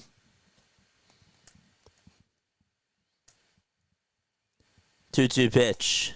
And there's a foul ball. And Orion, too.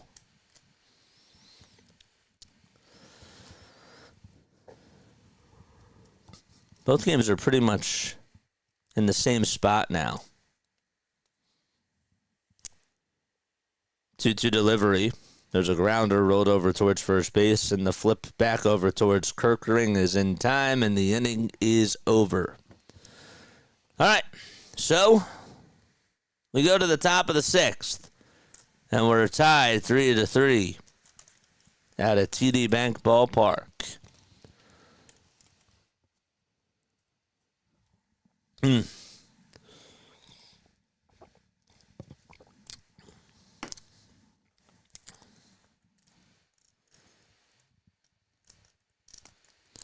We're going to try to do as many games as we can this year.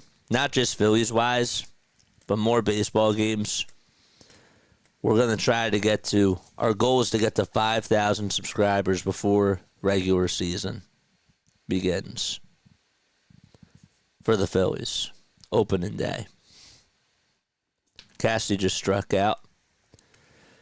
And both games are now going to the top of the 6th.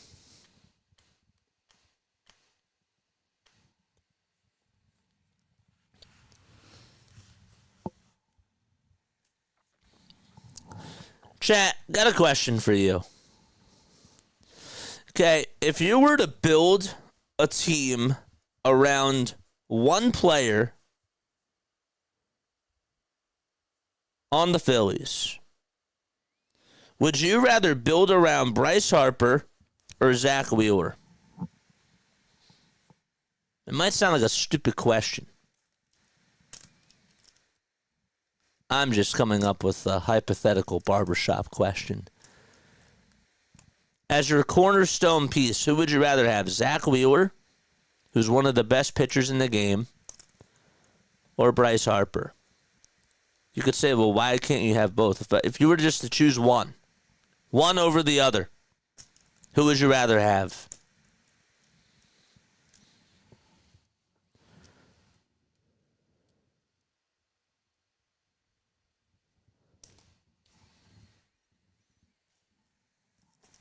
Brandon Marsh is coming up to bat. And the first pitch is grounded foul over towards the third base side.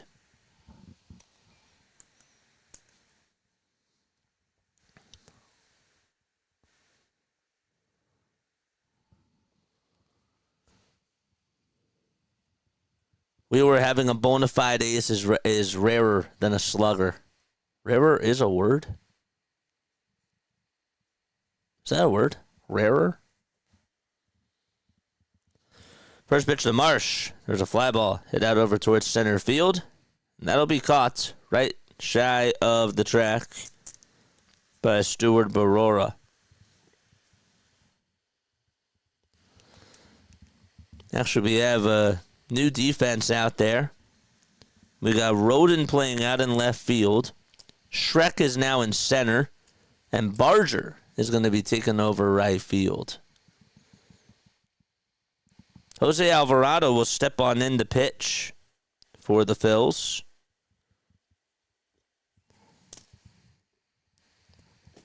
That's in the Orioles game. Was looking up. And I should probably get rid of that. 1-0 pitch, and it's taken down for ball 2. Looking at both of these games, honestly, is like really distracting. I've noticed. 2-0. There's a ball that misses outside for ball 3. Mike says, I want to go with younger guys. Well, if you were to choose between one of the two, that wasn't the question.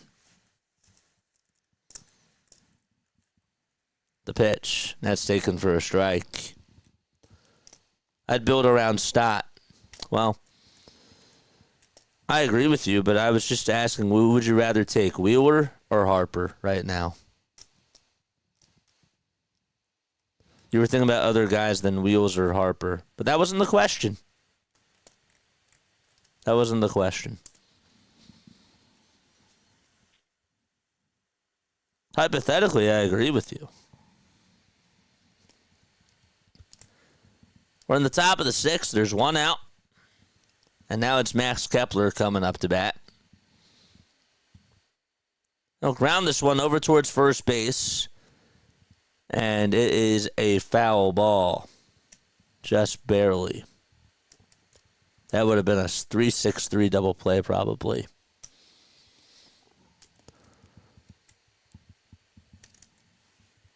Bowden France is still pitching.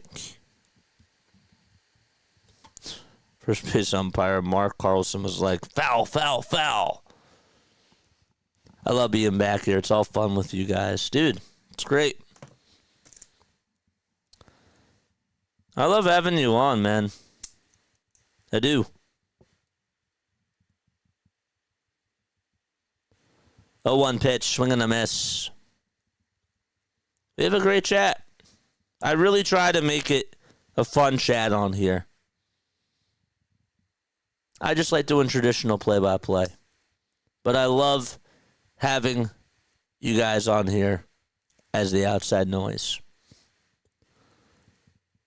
That's how it's going to be this year. If you guys are really going to want to talk to me, I'm going to be honest with you. I'm expecting bigger crowds this year. So I think that, we're going to get to the point where if you have something really important to tell me, you might have to super chat me, man. 0-2 pitch. That's taken on the outside corner for a called strike 3. And there's out number 2 here in the top of the 6th.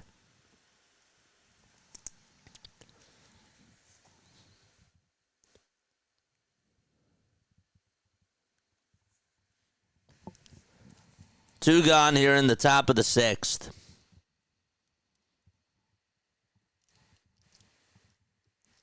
Here comes Rafael Marchand, and he fouls back the first pitch.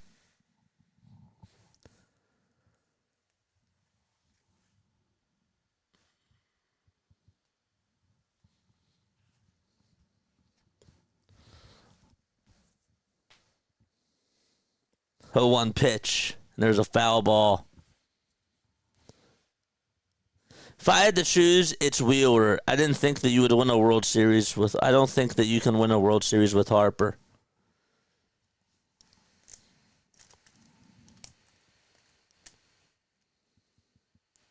Oh, 2 delivery. And there's a ball that misses outside. It's funny because both you and Larry... I'm not like singling you guys out because there are other people that believed it too, and I was not a part of it.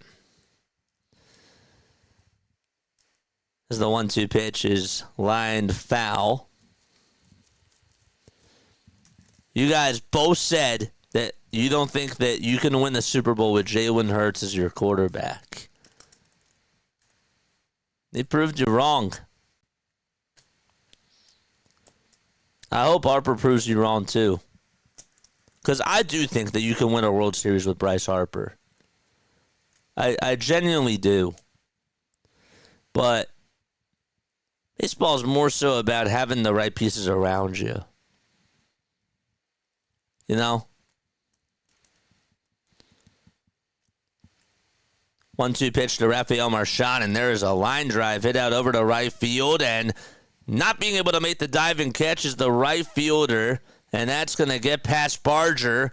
And, well, the Phillies are going to take the lead as they get an RBI double, as Stott will score. Barger was just a little bit early, laying out his whole body, and Rafael Marchand gives the Phillies a 4-3 lead on an RBI double. Let's go. Beautiful.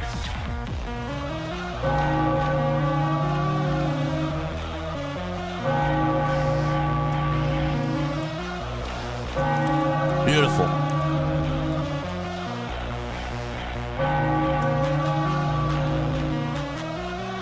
All right.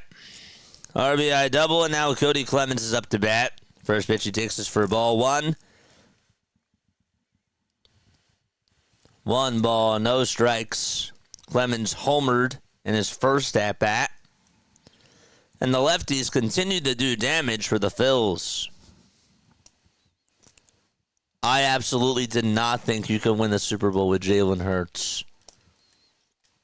Mike says he kind of won me over in the Super Bowl. 1-1. There's a pop-up hit out over towards center field. And stopping to make the grab for out number 3 will be Shrek. And the inning is over. Phillies do get another run on an RBI double by Rafael Marchand. And we head to the bottom of the 6th, 4-3 Phils. Okay. Looked like O'Neal Cruz accidentally hit a homer. What the heck happened? How do you accidentally hit a homer?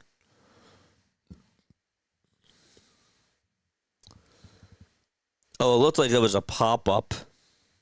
And then the wind just carried that thing. O'Neal's smiling and laughing. He said, I did not think that was going to go. That is funny.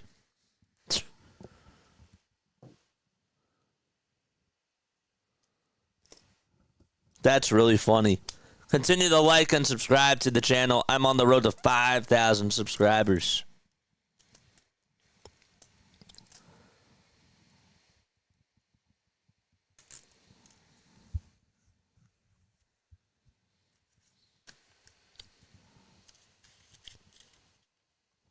How did Taiwan look today, JJ?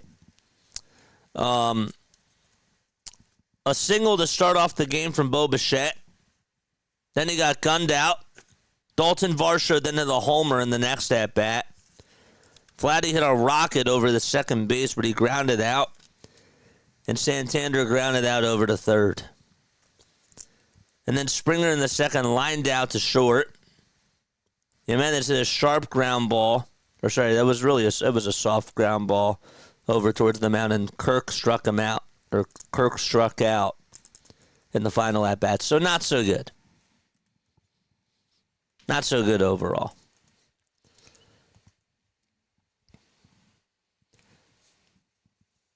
He got rocked by Varsho. He got rocked in that first inning. If Vladdy gets on with a base hit there, probably would have been the end.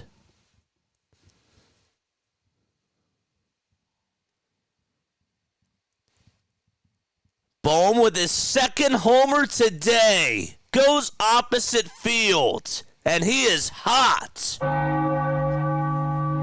Wow. That's in the Baltimore game.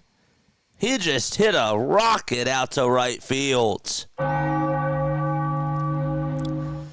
right, we're in the bottom of the 6th out here in Toronto, out here at TD Bank Ballpark, as the other squad is playing. 1-0 pitch, swing and a miss. The guy that's on the mound is Max Lazar.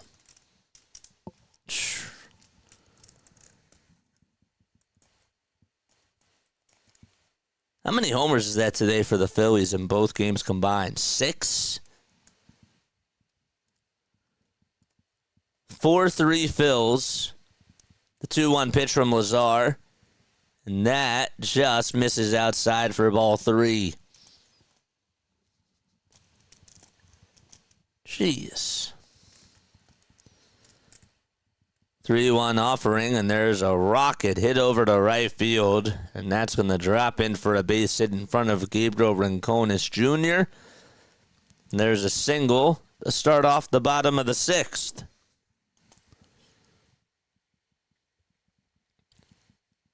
And Barger able to get on.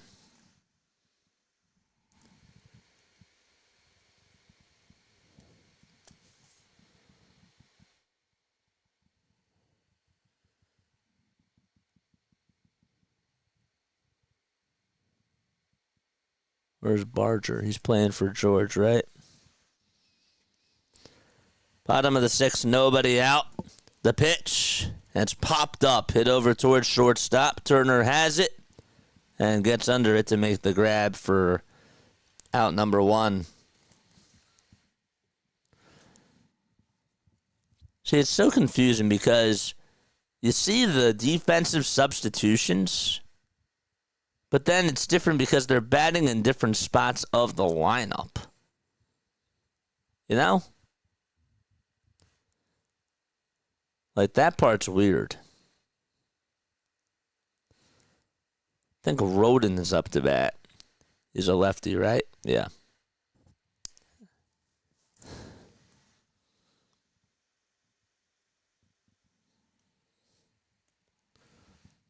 One out, bottom of the 6th.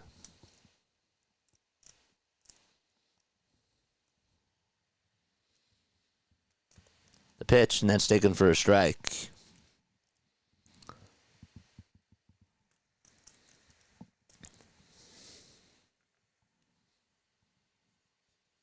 No balls, 1 strike. Bottom of the 6th. Phillies do lead it 4-3.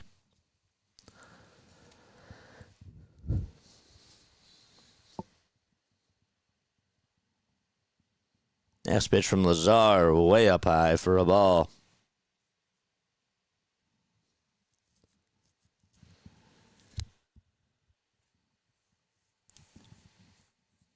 You know, for all you audio syncers, instead of just syncing the call or whatever, you could put the other game on. I'm trying to give you guys other ideas. You could put the other game on and then just have me on in the background. You could do that. 1-1 pitch, and that misses inside for ball 2.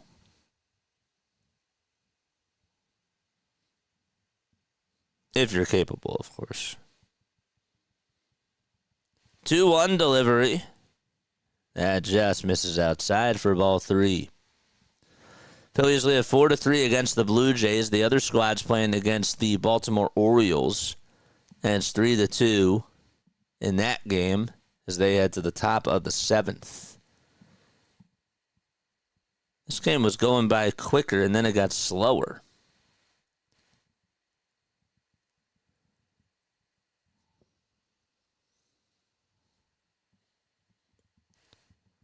Or maybe it's Rincones, Larry.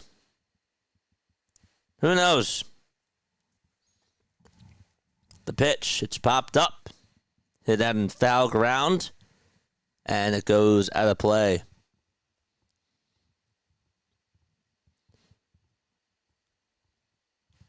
Maybe what they'll do is they'll put Rincones out and left.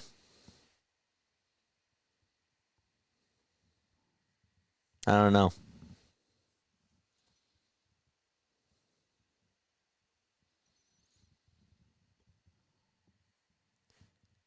Three-two pitch. That's down low for ball 4, and Marchand fakes the throw over the second base because it is a dead ball.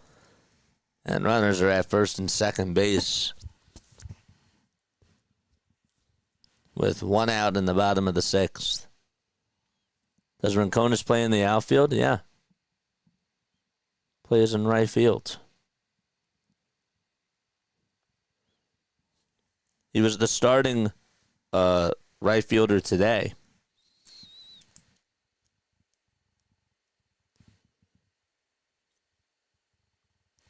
Stefanik is going to come on up to bat for Will Wagner. And Michael Stefanik stares at a strike. Only played in 40 games last year. 0-1. That's taken for strike 2. Lazar is not at a good spring training so far. Pitched 2 days ago and struggled and gave up 3 runs in that game to Tampa Bay. Was it Tampa Bay 3 days ago? Or was that the Yankees? I'm like losing track. Losing track of all these games, man.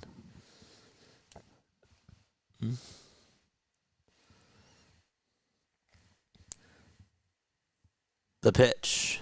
Foul ball.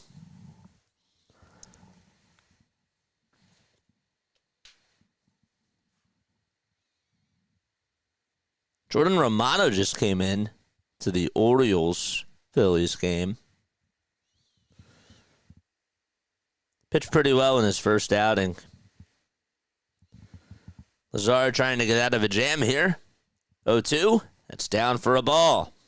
And Marchand gets up into a standing position to check the runners over at first and second.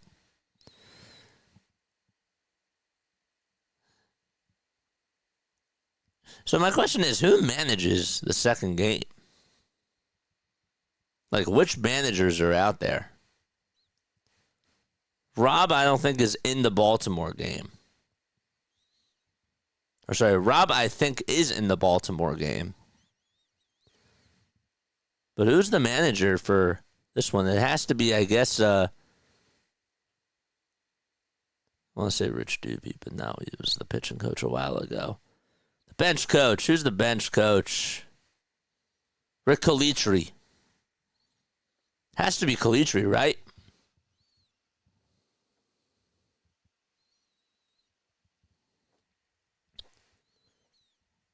One ball, 2 strikes, 1 out.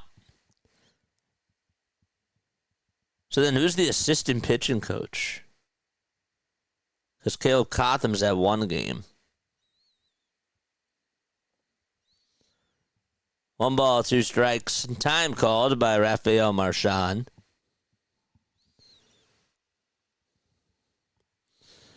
He wants to talk things over.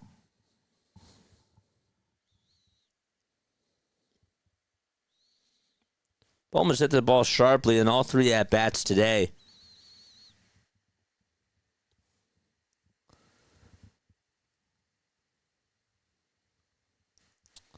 Byron Buxton just hit his first homer of spring training. Just went over the left field wall.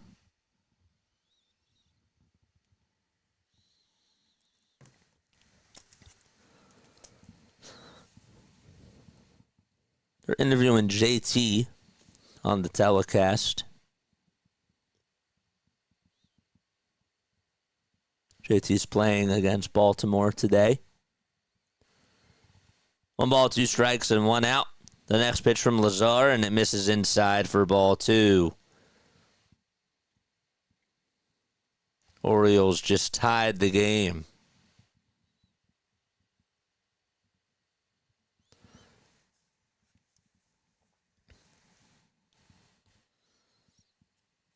Four to 3 Phils, bottom of the 6th in Toronto. Runner goes, 2-2 on the way, strike him out, throw over to third base. Marchand's, well, it was a good throw, but the third base umpire, Adam Beck, says he's safe. And they perform a double steal. I'd like to see a replay of this because that was a hell of a throw by Rafael Marchand. Good jump, too. Just a... that's close. Comes Shrek up to bat. And he'll bounce the first pitch foul. Preston Wilson. Wes, I knew what you meant. I just was thinking of like Preston Mattingly and Wes Wilson together. Preston Wilson. It's funny. No balls and 2 strikes.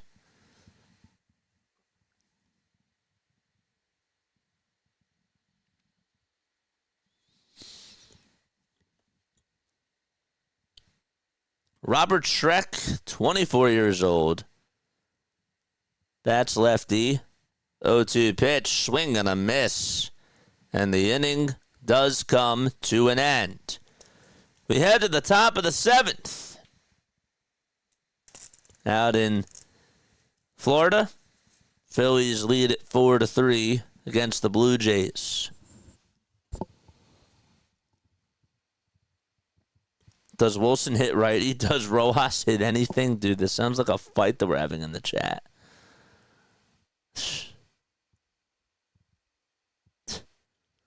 That's funny. Are we fighting? Are we debating?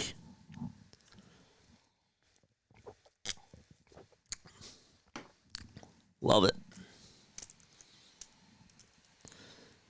All I ask is just to keep it clean. That's it. I love debating. Just keep it clean. Nothing personal. Nothing like that. That's to anybody that's out there.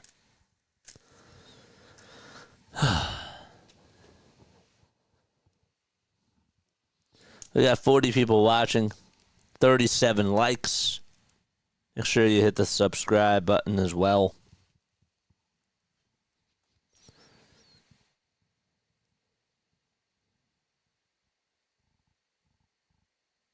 Orioles just took the lead. It's 4-3 Baltimore.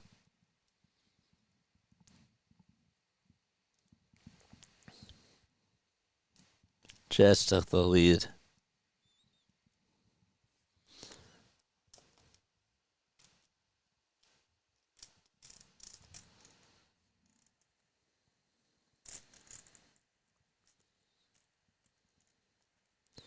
He deserves a short leash. I said that. He's not an everyday outfielder. He can't hit. He's a liability. But hopefully, guess what, man? Like, I like the idea of Rojas, and I'm hoping that he does hit. I'm just saying that the leash deserves to be short. They can't just give him till like June to do this. Especially with the way that Rincones has been playing and the more competition out there. Maybe they slide Marsh to center and maybe they have Rincones out in left field or whatever the case is. 2 balls, no strikes to Gabriel Rincones Jr. Bowden Francis is still pitching. His 39 pitches. 2-0 to Gabriel. Up high and away for ball 3.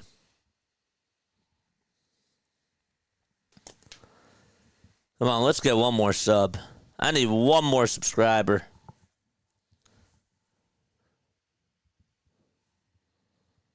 Three balls, no strikes.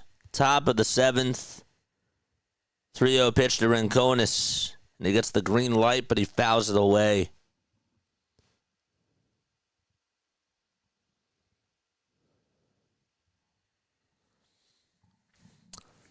All right, come on, let's get active in the chat. Charge! 3-1. That's down for ball 4.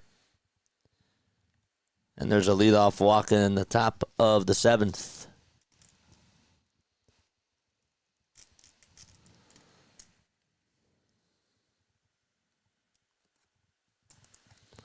There's Dave Dombrowski.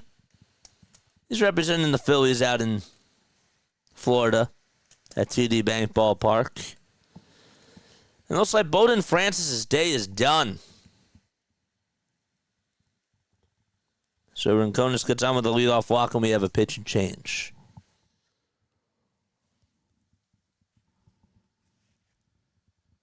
Francis is good.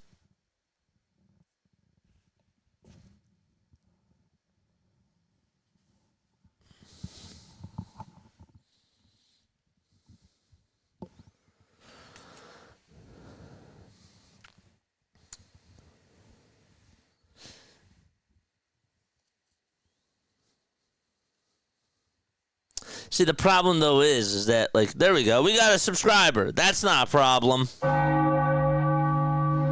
I was just going to refute Larry's argument there. But that's beautiful. Great stuff. Thank you. Whoever subscribed to my channel, thank you so much. I appreciate it. Comment who you are if you guys want to show yourself. Let's take a look at some other Major League scoreboards. Major League scores. We got the Mets down 6-3 to the Boston Red Sox.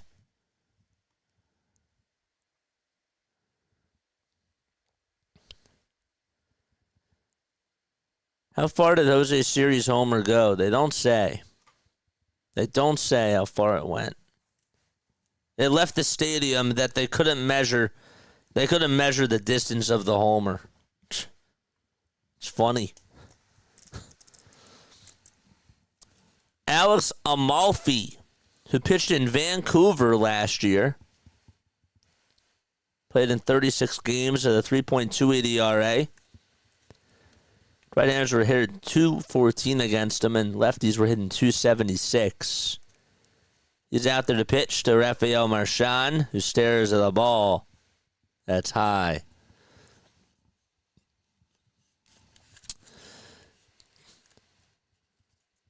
But back to what I was saying, though, is that, you know, you look at the Dodgers lineup from 1 through 9, and they're scary, right? You look at the Yankees lineup from 1 through 9, and they're really good. And the Braves lineup from 1 through 9 is really good. And so, if you have, like, 8 hitters, right, that are really good, and you just have one player that's not so good, offensively speaking, you're at a disadvantage there. Sure, does he give you a nice defense? He does. He plays good defense. I can't disagree with you there. But wouldn't you rather have a better 1 through 9 lineup than just a 1 through 8? Because essentially then he's like a pitcher. 1 ball, 2 strikes to Cal Stevenson. And the pitch, ground ball, rolled over to third base, and a fake throw on the run over to first, and they're going to throw it back over to second, and Rincones is now caught into a rundown, and he is out at third. A throw back over to first, that's not in time, and Cal Stevenson is safe. That's going to go down as a 5-6, 5-6, 5 ground out. Fielder's choice.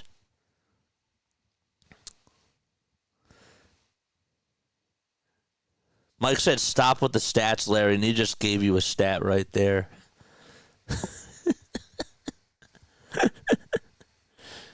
He's like, you want stats? I'll show you stats. Rafael Antigua's coming up to bat. If I find 9 great hitters was so easy, every team would have that, says Larry. Well, the Dodgers have that. The Braves have that. The Astros have that.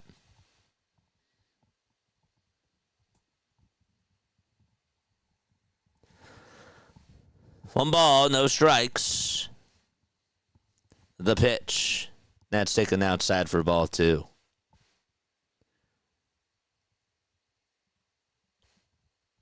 So then, I know it's a different sport, and I get that, right? But hear me out. 2 balls, no strikes, and the next pitch is up high for ball 3. I heard for so many years that Ben Simmons plays fantastic defense, and he did for the Sixers. But when you're out there on offense, it's 5-on-4. So, as the 3-0 pitch is taken down for ball 4, is that different? Because it's a different sport. So, like, is that different than just having 8 nice hitters rather than 9? Because to me, I feel like it's sort of the same thing. I don't know. you understand like what I'm trying to ask you? I don't even know what I'm trying to ask you. If somebody just plays really good defense, but they can't give you a lot offensively speaking in a basketball game, is that more impactful than a 9-hole hitter not being able to hit? Is my question. Or is that the same? Because I think it's the same.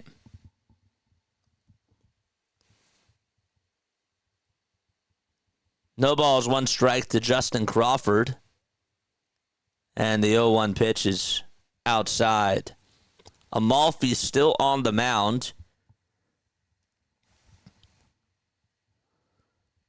And that's Bobby Dickerson that they're interviewing.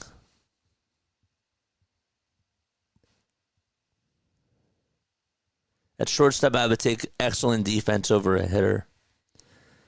1-1, and that's high for ball 2. I'm not saying that he has to be a good hitter, but he has to be productive at the plate. Like he has to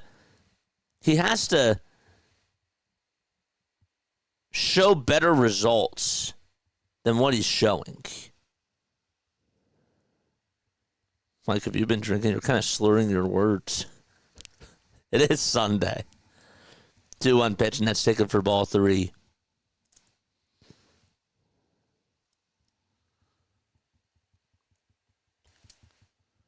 Crawford in the box. 3-1 pitch. There's a high bouncer hit over towards third base. Going to be a tough play. Throwing the run over to first, and Crawford beats it out. And everybody's going to be safe, and there's bases loaded in the top of the 7th, and the Phillies are threatening.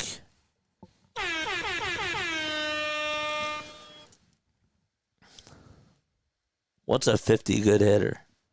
But wait, Larry, you never answered my question. Center field is as important as a defensive position as shortstop.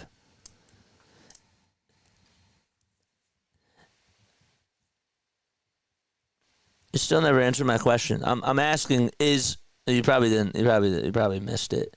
But if you're playing 4-on-5 basketball, is that the same as having just like 8 good hitters rather than just 9? Phillies just got a triple with 2 outs in the bottom of the 7th against the Baltimore Orioles. Because to me, like, Ben Simmons played such great defense, but yet his offense was so bad. And it cost them games. Rojas costed the Phillies a pivotal Game 7 by hitting in the 9 spot with the bases loaded. Now we can also say that Doc Rivers should have never played Ben Simmons as long as he did, and Rob Thompson shouldn't have put Johan Rojas in that spot with the bases loaded. But that's one of the reasons why you lost.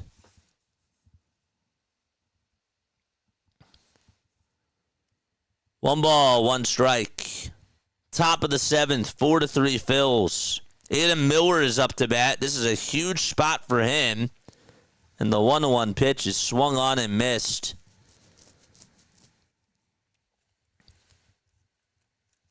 All right, come on, Aiden. We need you to come through here.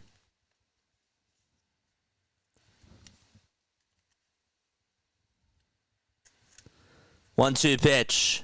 That's popped up, and it's a foul ball. It did. Bases loaded in the bottom of the 3rd. They're down. They need to get runs on the board. It's all about momentum. That's how baseball goes. It's a momentum type of a game. And that was a rally killer. I'm sure Mike would agree with me on that. 1-2 pitch, and that's taken outside for ball 2. If they put somebody else up in that spot and they get home 2 runs, that changes the whole outcome of the game. Now, they're not guaranteed to get the 2 runs. I'm not saying that, but I would rather take my chances with somebody else over Johan Rojas in a Game 7 where he, I think, only had 1 hit in the series. It was like an infield single. The count's now up to 3-2 to Aiden Miller with the bases juiced. Payoff pitch, strike 3 called. It was right at the knees. Should have swung at that. Ugh, I knew it was coming. I knew he was going to go with a slider. And Aiden Miller goes down looking on strikes.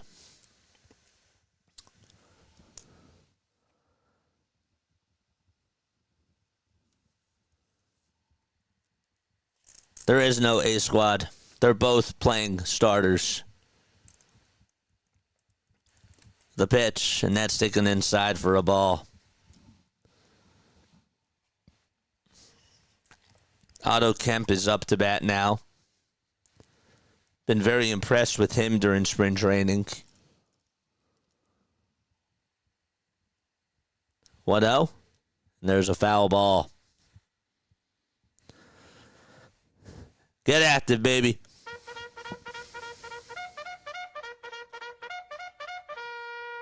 Let's go. Charge. Cost them the game.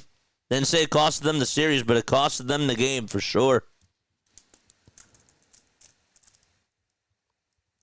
Other batters got to step up there, but Rob Thompson failed. And that was one of the main reasons why he failed. And Rojas has to step up in that spot. That's why we were so mad. 1-2 pitch. Here it is. Swing and a miss. And we'll go to the bottom of the 7th inning. Phillies do lead at 4-3.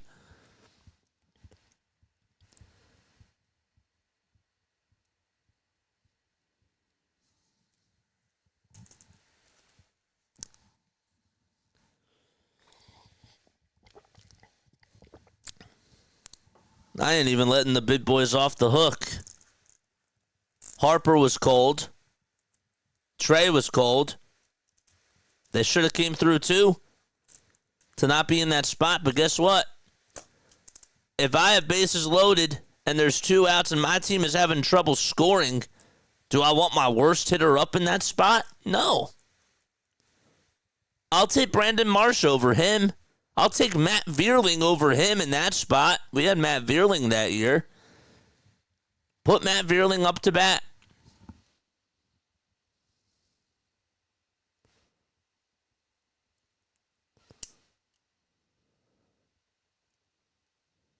It was an automatic out. It was.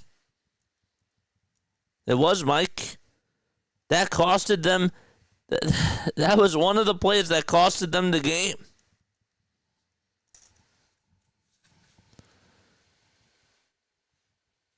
Other guys have to step up. The bigger guys have to step up. But guess what? The manager, if the manager wants to win, he has to put his best guys up. Rojas was not playing well in that in that NLCS. I didn't say that. Rojas' at-bat did cost them the game. Yes. Yes, I will stick by that. Yes. I'm happy that we disagree on something. Griff McGarry is going to be pitching now for the Phils. Larry, would you build a team around Rojas? Look, I love the idea of Rojas. I do. I'm just saying that the leash needs to be short this year. I don't always remember everything I say on here. Give me a break. But yes, I now I do remember I did say that. Yes, he did. He costed them, that at-bat costed them the game in Game 7. He did. That single at-bat, 2 outs, bases loaded. Got to deliver in the money situations. Bottom of the 7th, and we got a runner on over at first with nobody out. Come at me. That's to anybody. That's to anybody, man. I mean, we can also go back and we can talk about the rest of that series. We could talk about putting in Sir Anthony Dominguez when they did and how they went to a bullpen game in Game 5. That was terrible. It should have never came to that in Game 4. And that changed everything in that series. 2 balls, no strikes to Matt Watley. I didn't say it was why they lost the series. I'm saying that was why they lost the game. The pitch, line drive, base hit out to left field, and runners are going to be at the corners now as Griff McGarry not having a good start to his day. That's the dumbest thing I heard. No, the dumbest thing that you heard was when somebody said LeBron James is not even a top 100 player.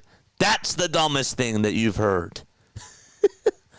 This is the dumbest thing you've heard today.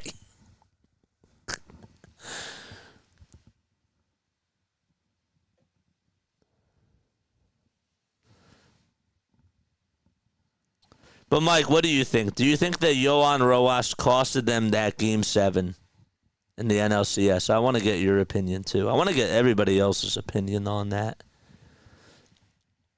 Riley Teroda is up to bat.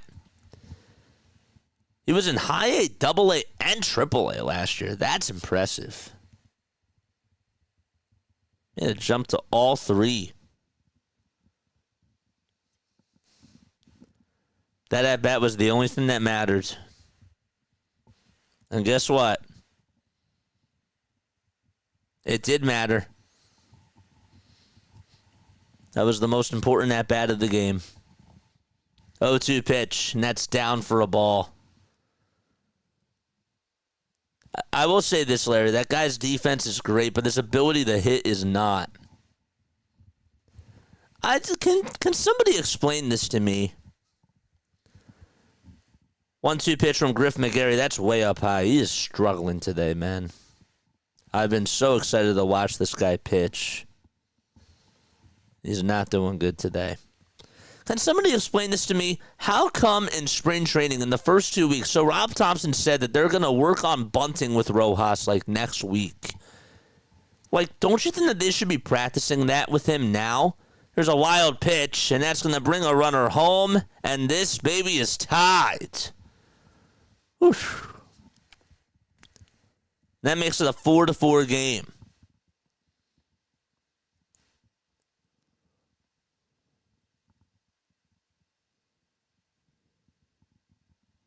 Wow. Why wouldn't they just work on bunting now? That's what spring training is for, I would think.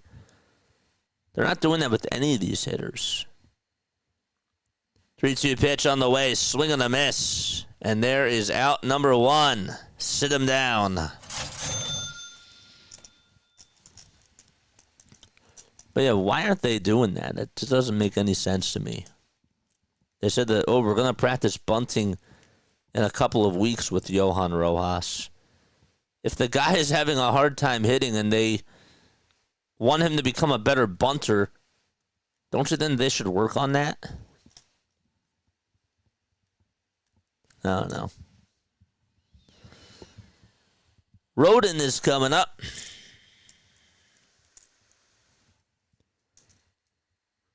Alan Roden played in Double-A and Triple-A last season.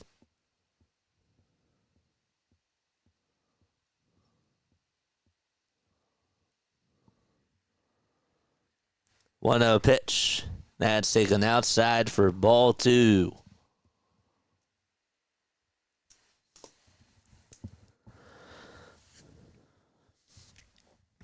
Two balls, no strikes. Bottom of the 7th, 1 out. And McGarry can't find the strike zone.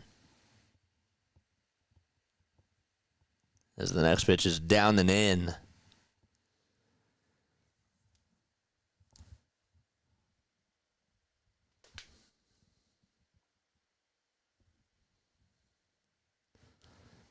That's not what Larry's saying. 3-0 pitch, and that's inside and low for ball 4.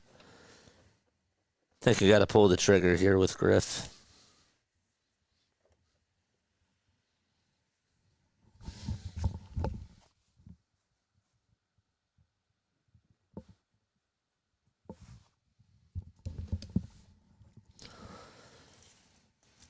Kroon is up to bat in the Orioles game. And he swung at ball 4.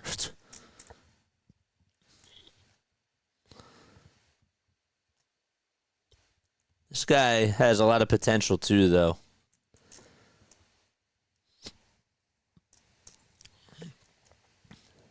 Barger in the box. Stares at ball 1. To the Kroon, and he grounds it over to third base. Throw over to first. He hustled, and he almost beat it out.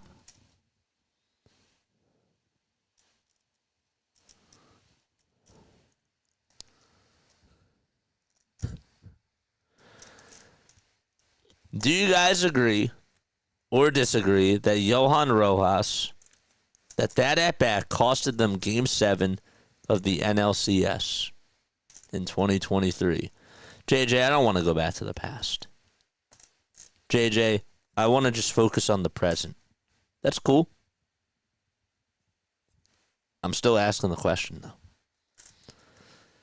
2 balls, 1 strike, bottom of the 7th, and the 2-1 pitch. And that's taken at the knees for strike 2.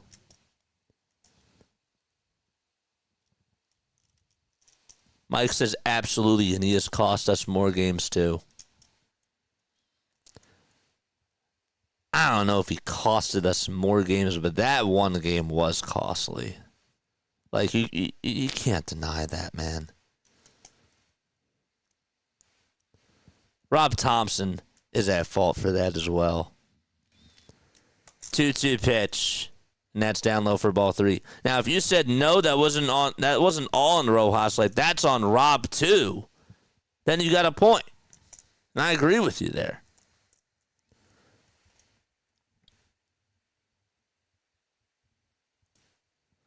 Three balls, 2 strikes, bottom of the 7th, 2 runners on, 1 out, 3-2 pitch. Griff McGarry gets the strikeout as he's able to throw one right on the outside corner.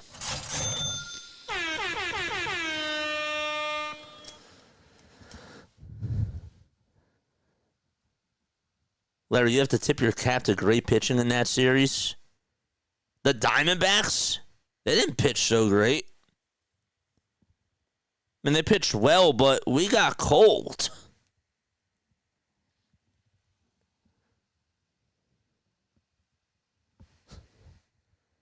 The pitch, and that's taken for a ball. I'll take our pitching staff that year over the Diamondbacks. I mean, their pitching staff was nice, but geez. We just went cold after game 2, man.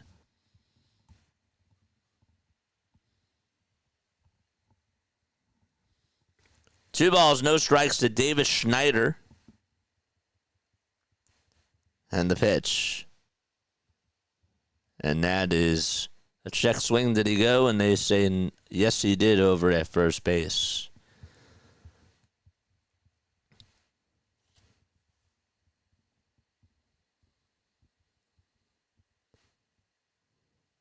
The pitch outside, and the count is now 3-1.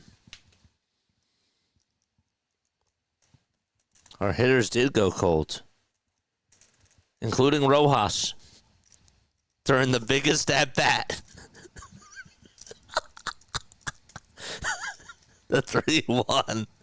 And that's down low for ball 4. I stand by my comments. And the bases are juiced with 2 outs in the bottom of the 7th. Rojas should bunt every time he's up, including with 2 outs and with 2 strikes. And I don't know why they're not practicing that, Mike. They're waiting until the 3rd week of March to do that.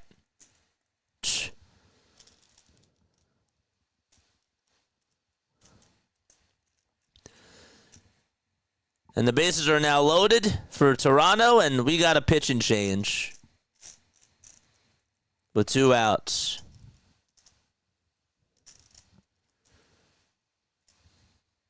Come on, Griff, you gotta be better than that, man.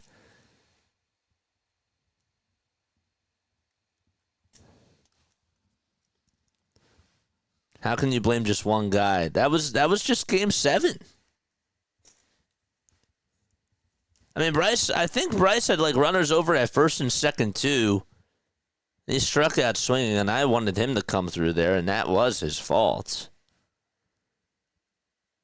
But that was the opportunity, man. That was it. Sorry, I'm gonna start typing.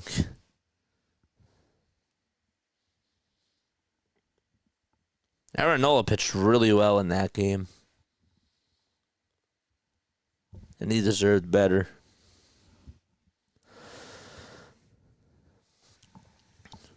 Keep liking and keep subscribing, folks.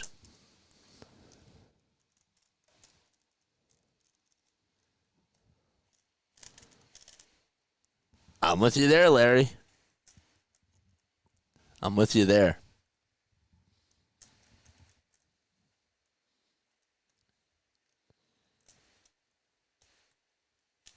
That's understanding strategy. But guess what? That's letting the hitters off the hook there.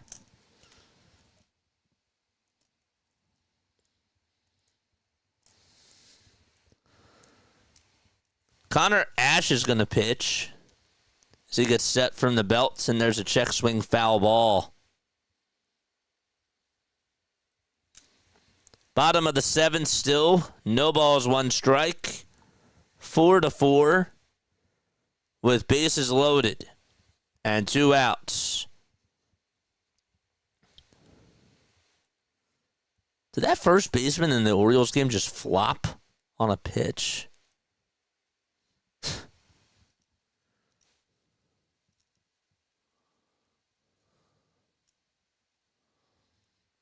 One ball, one strike, 2 gone, bottom of the seventh. Heineman's up to bat. And Ash is on the hill. 1-1, swing and a foul ball.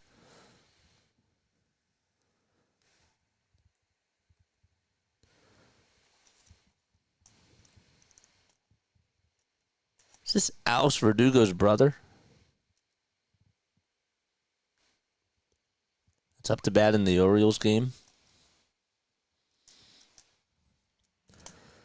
1-2. And it's a breaking ball. It's down and away for ball 2.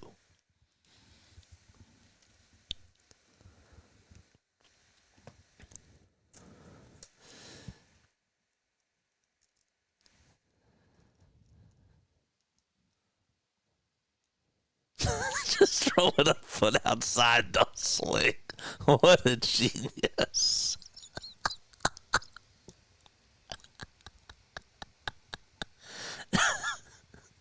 I'm with you there, man. I agree with you. I agree with you on that. 2 balls, 2 strikes. The next pitch, it's popped up, hit over towards the first base side in foul territory. Hyman says, get out of play, and it does. I always hated when I'd pop up a pitch, and it was like my first at-bat. I was ready to crush one, and I just popped it up, and it didn't go out of play. It always annoyed me.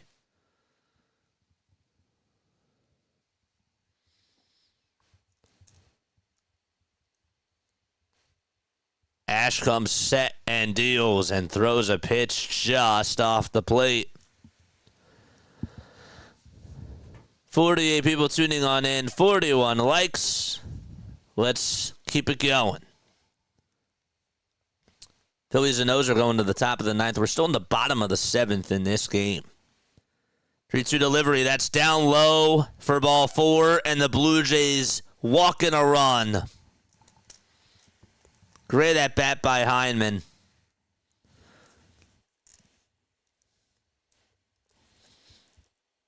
Great at bat by him.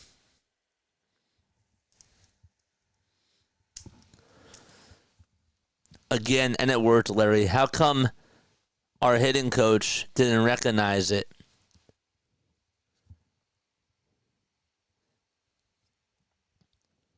Mike, I'll back Larry up on this. Because guess what?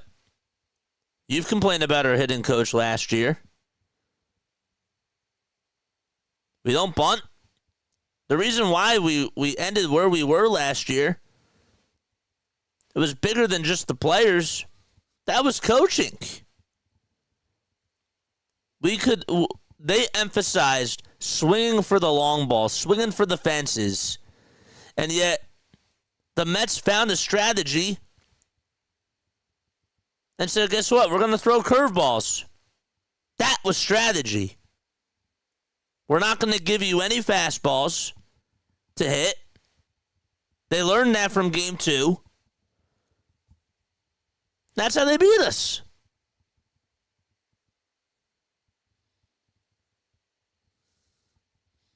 But JJ, you proved my point. No. 2 balls, 1 strike, and the next pitch, and that's fouled away. When we played against the Diamondbacks, yeah, their strategy was to throw pitches off the plate. And we swung at that, but that was not really it wasn't rocket science to figure that out. 2-2 pitch, check swing, did he go? They say yes, he did. And the inning comes to an end.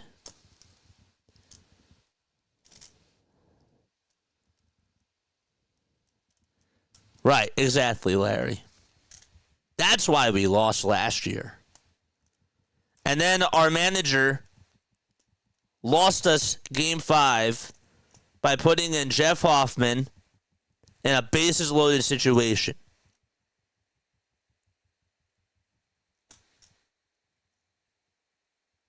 Bases loaded, he comes in, 2 outs, and Jeff Hoffman comes in to pitch. You don't do that.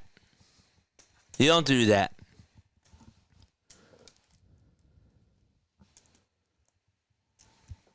So we go to the top of the 8th. Phillies down to their final 6 outs in this game.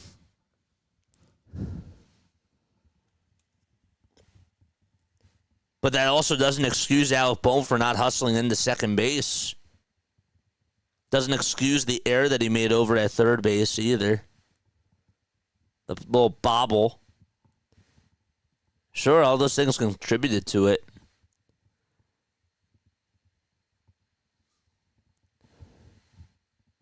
But bases loaded grand slam by Lindor costed us that game.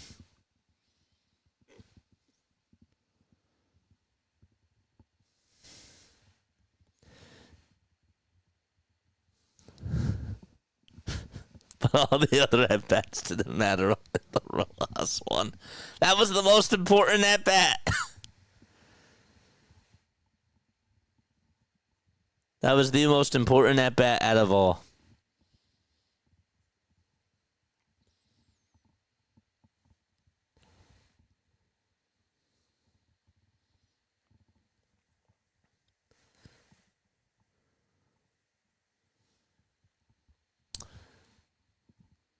All right. What's going on here?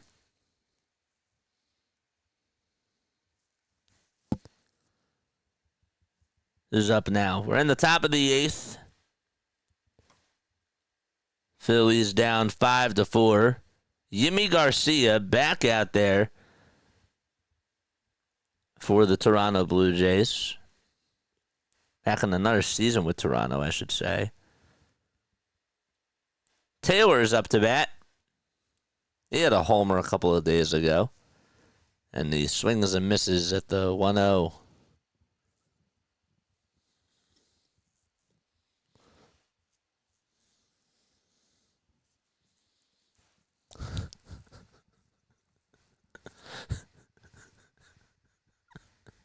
Y'all are funny, man. Y'all really crack me up. I love you guys, man. Carson Taylor in the box, 2 balls, 1 strike. The pitch. He wanted to take a hack at that thing, and he missed it. Leave Brittany alone.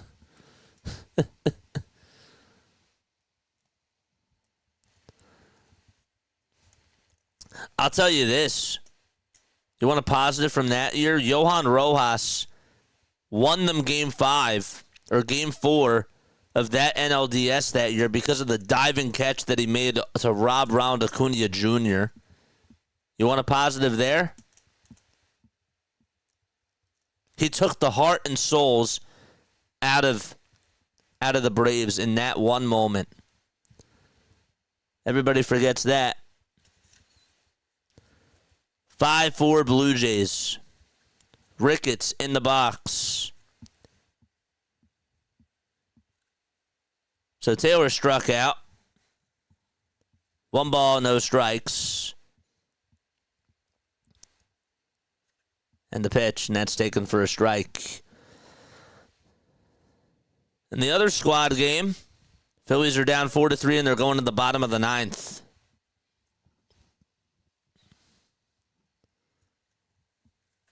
One, and that's taken down low for ball 2. Which team is playing Baltimore? The Phillies. They're even. They're even. There's good players on both teams.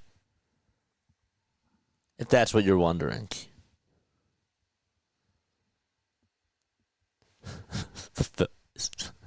I just love to joke with y'all. Stating the obvious. Never gets old. 2-2 pitch. There's a fly ball hit out over towards left field. It's not that deep. And the catch is made just at the warning track.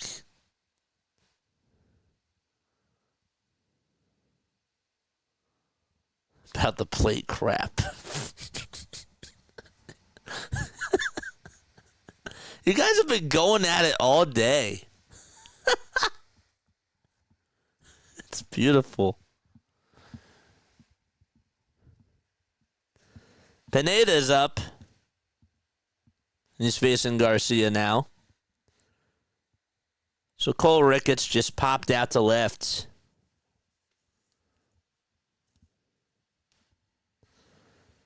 No balls, 1 strike. And the pitch, and that's taken down for a ball. None of this stuff matters. It's just that at-bat in Game 7. That was a big at-bat. Costed them. And Rob Thompson costed them that game, too. Leandro Pineda's up. 2 balls, 1 strike. 2 outs. Top of the 8th. And the pitch. And that's taken down for ball 3. Come on. Charge! Previous pitch has just been challenged. That's a ball. That is a ball. So it is a 3-1 count.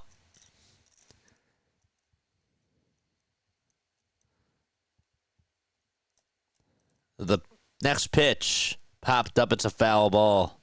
And it goes out of play.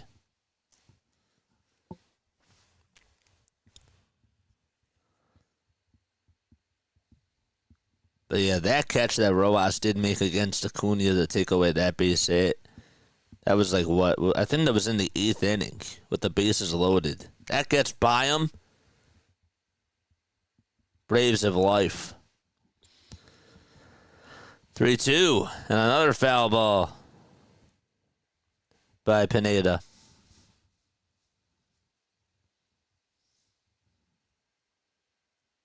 I said if you wanted to blame Rob, then that's fine too.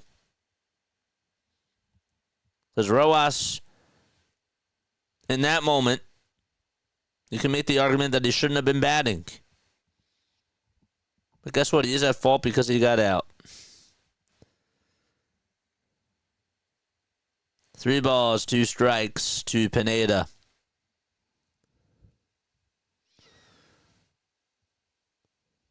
Larry's stuck in that at bat. He just can't believe I said that. The 3-2 pitch, swing and a miss on a fastball right down Broadway. And there's out number 3 as we go to the bottom of the 8th. Blue Jays lead it 5-4. Larry's still fouling off pitches in that at bat to try to stay alive. Just kidding. Just joshing with you, man.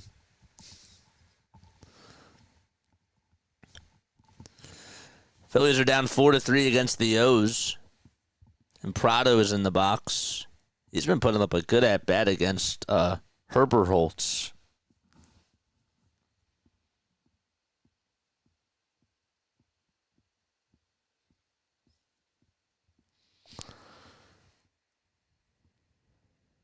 How could that be? Well, the other guys stepped up. They bailed him out. They bailed him out, man.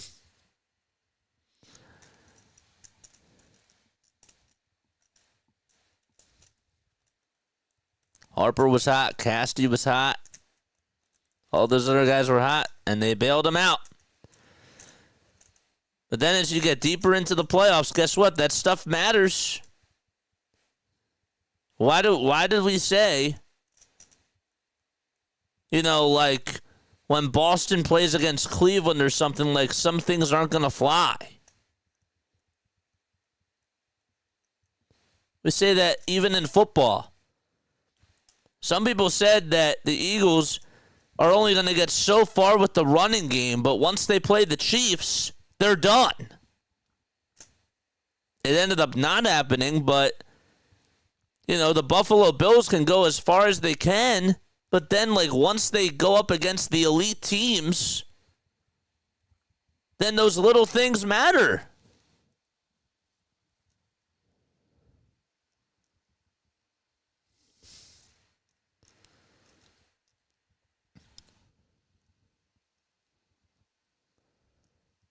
That does matter. That does matter, but the Phillies had a weakness that finally got exposed.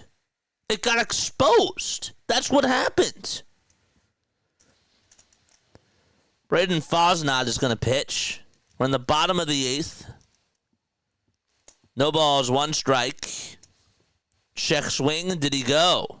They say no over at third base.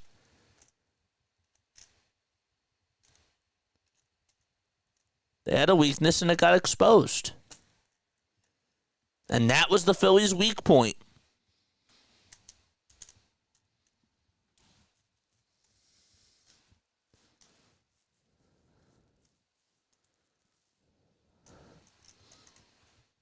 Dude, there are a lot of birds in this Baltimore game that are just taking on over the outfield. Holy moly.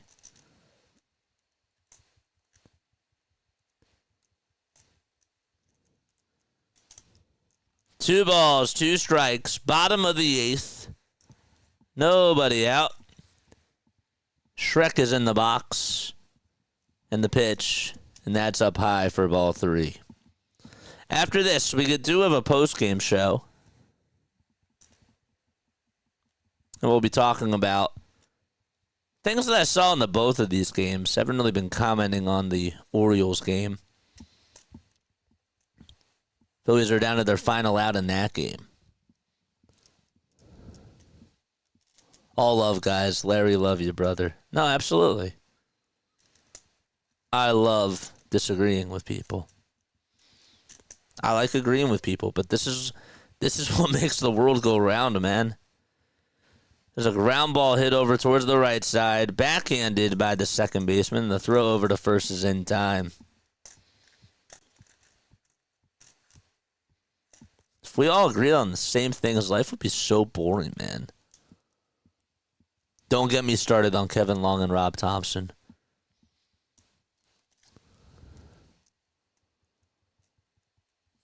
Bottom of the 8th, 1 out. Leo Jimenez is in the batter's box.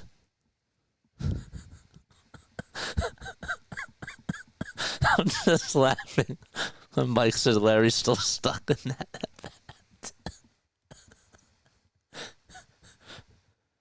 It's all entertainment, man. 1-0 pitch. And that misses inside for ball 2.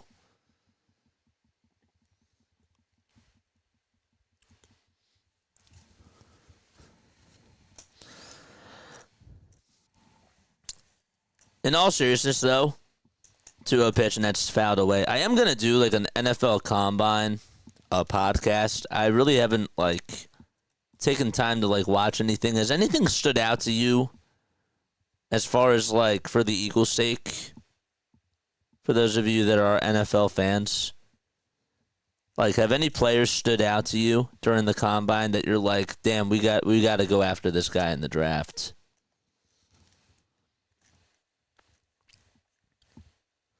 Or even your Vikings, Larry. Like, has anybody stood out to you that you've been hearing a lot about?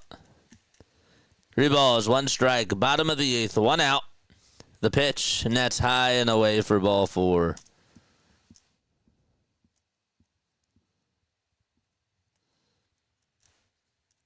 So 1 out in the bottom of the 8th. Phillies are down to their final strike against the O's. Kind of 2-2 to, I think it's Brandon Rincon who's up to bat.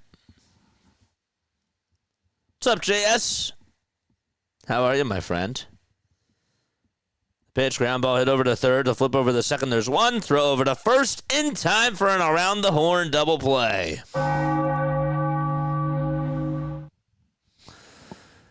And the inning is over. And we go to the top of the 9th. Phillies making some noise in the bottom of the 9th against Baltimore as they have back-to-back base runners. So they're not done yet. Okay. They have the tying run at second and the winning run over at first. Got a base hit by Rincon into the hole. Like to see that. Has anybody stood out to you in the NFL Combine? I do have to do a podcast this week on it, but I haven't really had time to watch things. So there's a simultaneous 2-game choke going on. Well, it's not a 2-game choke. It's just one of them could be a choke. One of them has just been back and forth.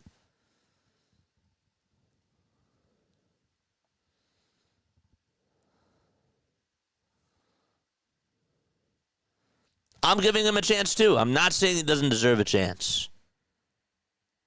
The leash has to be short, though. McIntosh is up to bat for the Phillies in the bottom of the 9th in the O's game.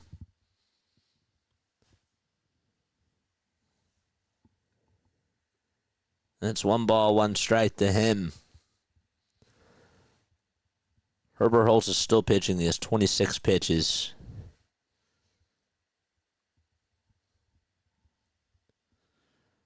One pitch to McIntosh, and he swings and misses at it. And the Phillies again down to their final strike in the O's game. I'm so confused. How do you play 2 games at once? Because they have an inter-squad game. They have an inter-squad game. I'm not even covering the O's game. I just chose to cover the Blue Jays game. Chad Green is going to pitch for the Jays. First pitch. There's a little cue shot that's hit back over towards the mound, and there's the first out of the top of the 9th. Holy moly.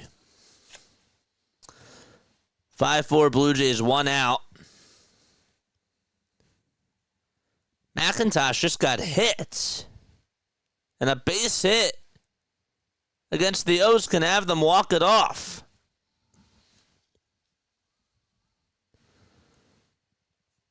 Cal Stevenson facing Chad Green. And the first pitch is down low for a ball. Phillies had nobody on in the bottom of the 9th against the O's with 2 outs. And they can walk it off. 1 ball, 1 strike to Stevenson against the Jays, and the 1-1. It's on the outside corner for strike 2.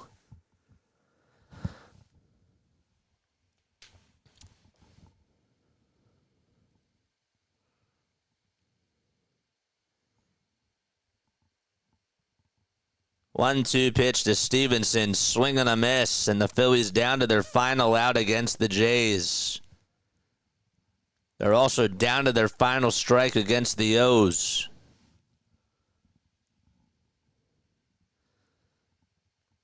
Come on, Kroon.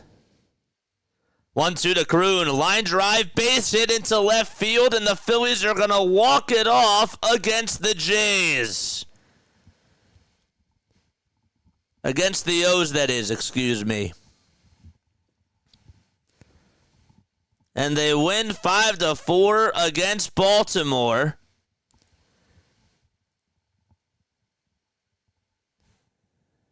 And the pitch on the way here in the Jays game, Phillies down to their final out. And there's a line drive caught over in left field. And that's the game. So the Phillies timed it out perfectly.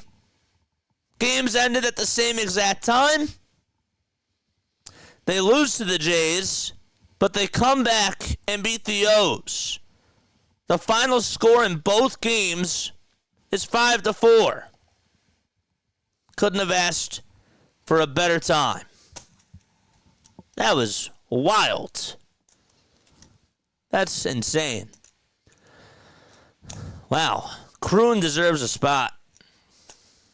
Potentially. I'm happy that he's battling.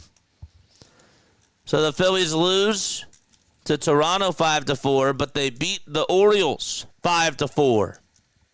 Who would have thunk? All right. Time for a little post-game show, and then I'm going to wrap it up. I'm going to keep it short today. I think I've said that now for 2 days in a row, but I have other stuff that I want to do today. All right. Let's go to the monologue screen. All right. So let's talk about the Blue Jays game first. Okay. Taiwan Walker pitched today. Here's the points that I got. Taiwan Walker elevated his pitches, and again, 2 bad outings, and I'm done with him. I'm cutting Taiwan Walker. There is no reason why he should even be on this team, and I'd rather eat up the rest of his contract. They're not going to find a way to trade him. Eat up the rest of his contract and just let him go. That's where I am with him. One more outing, and if he does the same thing, bye-bye. I'm done with him. I'm done with Mercado. And that's where I am with Taiwan Walker. Oh, but JJ, if you look at the stats, after he gave up the home run to Dalton Varsho, he got 5 outs in a row. Well, if you watch the game, Vladdy hit the ball really sharply over the second base. And the Phillies were lucky that he was able to ground out. Next play, same thing. Ground out over to third. Then George Springer in the top of the second hit a rocket over to shortstop. So when you see exit velos over 100 miles per hour off of this guy, look at those stats. Those are the stats you should be looking at. Over 115 miles per hour, 115 to 120. So, there you have it. Taiwan Walker, one more outing like this, and he's done. Trey Turner today in the Blue Jays game. Not a good day again. They're trying to put him in the leadoff spot, and so far it's not working. Hopefully he gets hot, but not good at bats. Not seeing a lot of pitches, chasing after a lot, and not so good. Now, Brandon Marsh today got robbed on a hit out to center field on his first at-bat. And then in the third at-bat, he also hit the ball sharply out to center field. I thought maybe it had a chance to go. Did not, though. So he lines out. So, it's great. Stott. Bryson Stott today made a nice play, again, over at second base. His defense is not what worries me at all. It's just, can he have a healthy year at the plate? And I think that the answer to that is yes. He walked in his final at-bat, put up a good at-bat there, a good plate appearance, but 0 for 2 with a walk and did score a run. Max Kepler got on with a double today. He's a guy that doesn't really have a lot of discipline either. I know this at the plate. When he's up to bat, he's just hacking at things. And fits really well, I guess, with the Phillies' philosophy of just trying to swing for the fences. Not even joking. I'm being dead serious. Think that he sort of fits that scheme. So, that's why he strikes out a lot of times. He didn't strike out today, but 1 for 3 with a double. Nice. Marshawn had a great day today. Gunned out 2 runners, almost gunned out a 3rd runner over at third base. I made the joke earlier in the game, and I said, dude, after every single time this guy picks somebody off, the Blue Jays just hit a homer. It happened in the first at-bat when Bo Bichette was caught over at second base stealing, and then Dalton Varsho homered. Then it happened again later when Bo Bichette homered and Stuart Baroa was caught. I told him to stop. But all jokes aside, he played well and did some good things. He had the nice RBI single, or the RBI double that was. That thing was launched out to right, and the right fielder just misjudged that play. I don't know who it was there. I think it was Barger. He just timed it off a little bit, tried to lay his body out, and just was a little bit early. Just was a little bit late. If it was early, he would have kept it out in front of him. But he was just late. But still a good swing by Marshawn. Cody Clemens. That swing that he had off of Max Scherzer was great. I don't know where Cody Clemens fits into this. I don't. Is he going to play first some of the time and second some of the other time? I'm sure he is, but there's only so many roster spots. And maybe, I don't know, I feel like that this guy in another lineup could be a starter. I don't know about you, but I really do feel that way. Just like, we said years ago that Derek Hall could be a starter on any other team and that the Phillies were just sort of, they just didn't have room to bring them up because they were so loaded. They were loaded at first base, I should say. So where were they going to put him in the lineup? I feel like that's sort of the same thing now with Cody Clemens.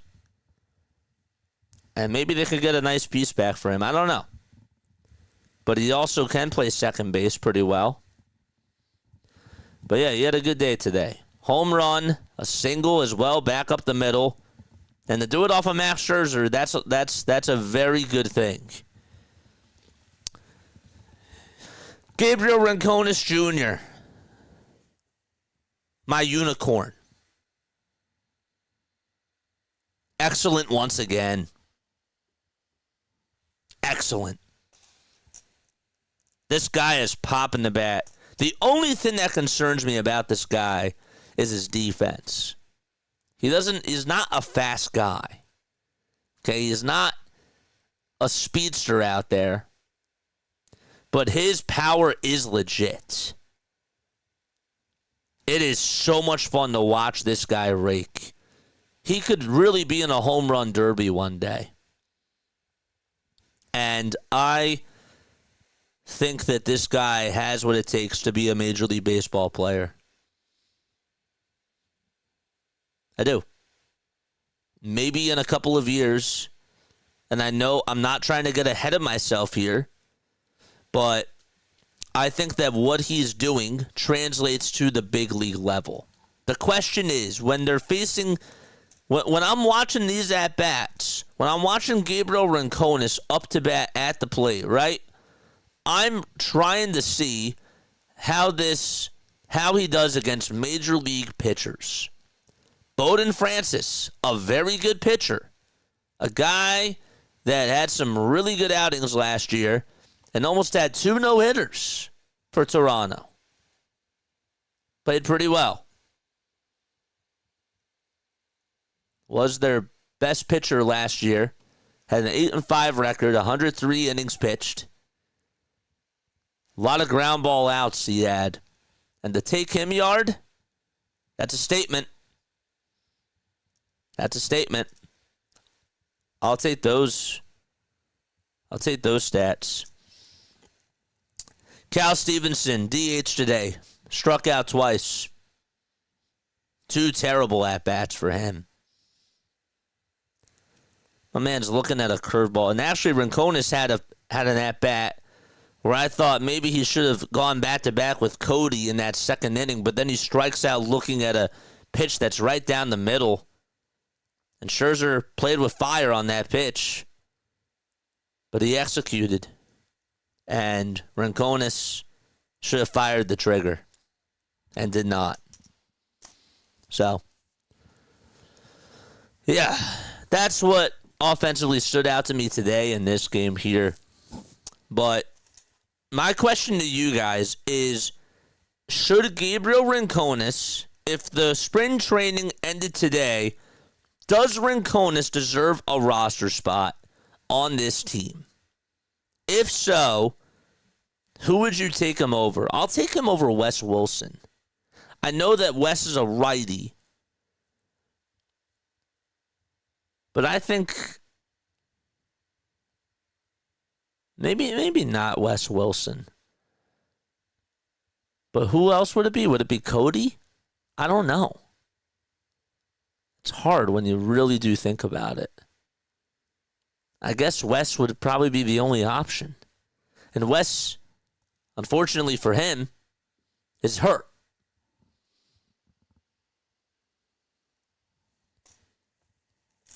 So, I don't know. Just something to think about. Just something to think about. Rafael Antigua. Guy's defense is good. Didn't have a good day, though, today. Didn't make a lot of noise at the plate. And not much I can say else about the offense. But I took good things. Overall, Trey Turner, bad day. Brandon Marsh, okay. Didn't get the results, but he hit the ball hard twice. In spring training, that's fine with me. Bryson Stott, not such a good day from him. Kepler had a double. All right. Rafael Marchand, 1 for 3, but he gunned out 2 runners. Made some good plays behind the plate, so I'll give him a B. Cody Clemens, give him a B+, A- maybe, because of the home run. Rincones, B+ again. And Stevenson and Lantigua, F. Pitching-wise, Taiwan Walker, F. Pitched bad again. Orion Kerkering had a hiccup. And so, I'm not here to bash the guy because he doesn't give up a lot of home runs. But that solo shot that he gave up was a big one. Tanner Banks, not a good day. He allowed the home run to Bo Bichette and gave up the hit to Baroa. Not a good day from him. McMillan, this guy's good. I know that he had the 2 walks that he allowed, but he also had 2 strikeouts. And I thought his stuff during those 2 strikeouts was okay. I didn't mean to say good. I said it was okay.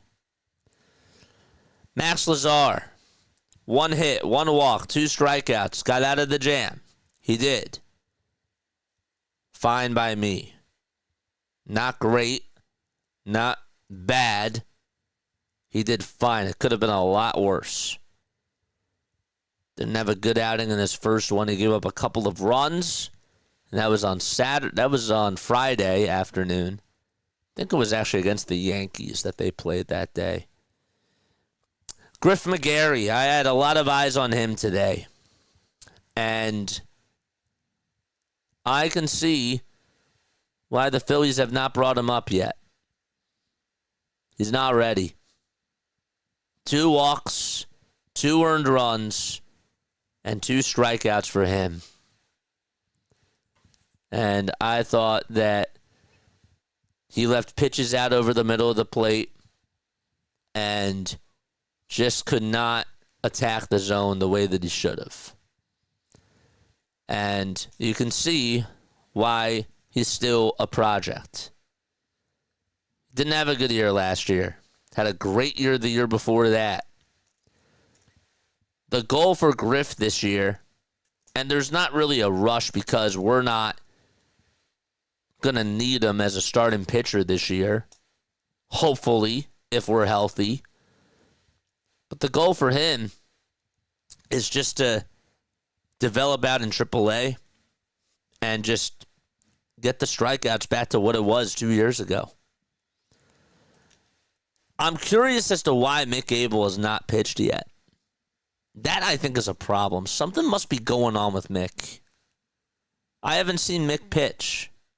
Is something going on? Did I miss something with Mick Abel? Is Mick Abel hurt or something? Because I find it weird that he hasn't pitched. So, if somebody could explain that to me,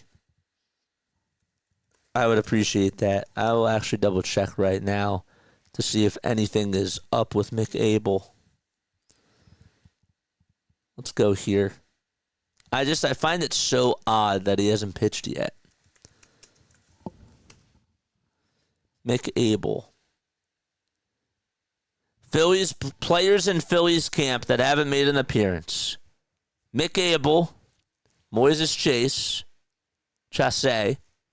Ranger Suarez, and Gio Zuniga. It's weird.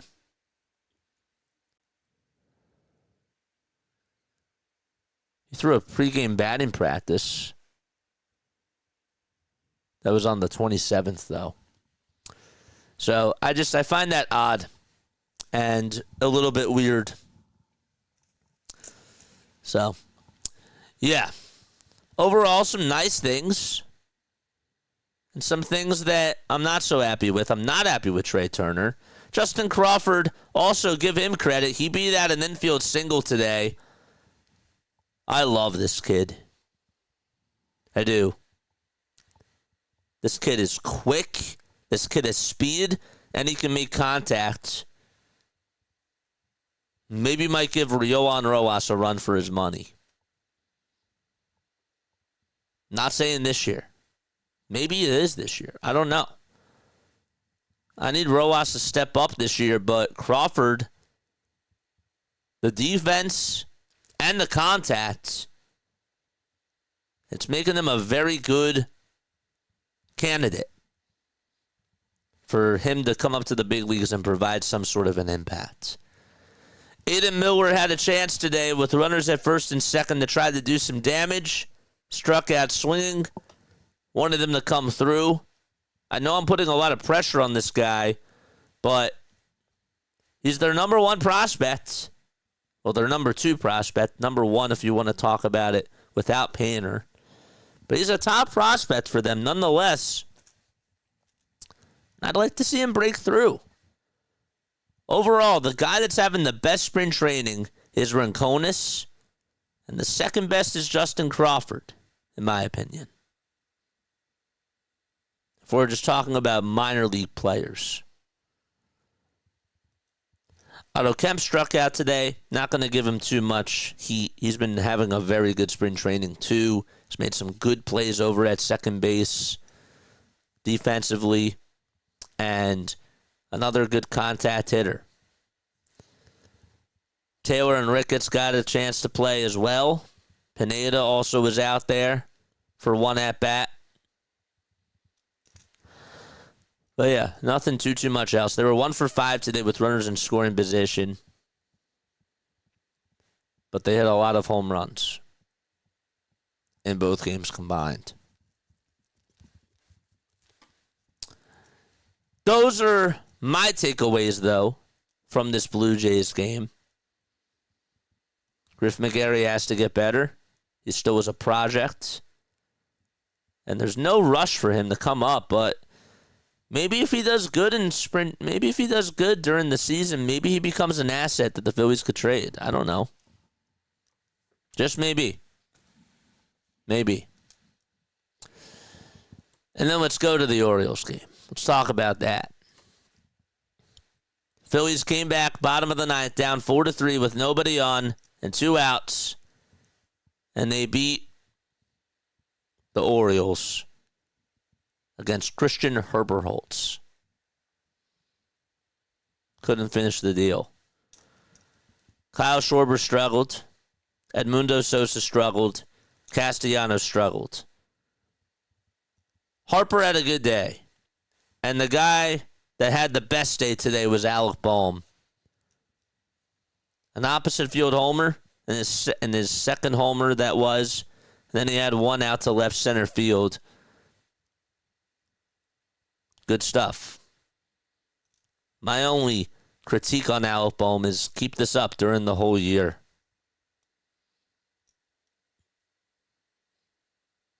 Keep it up.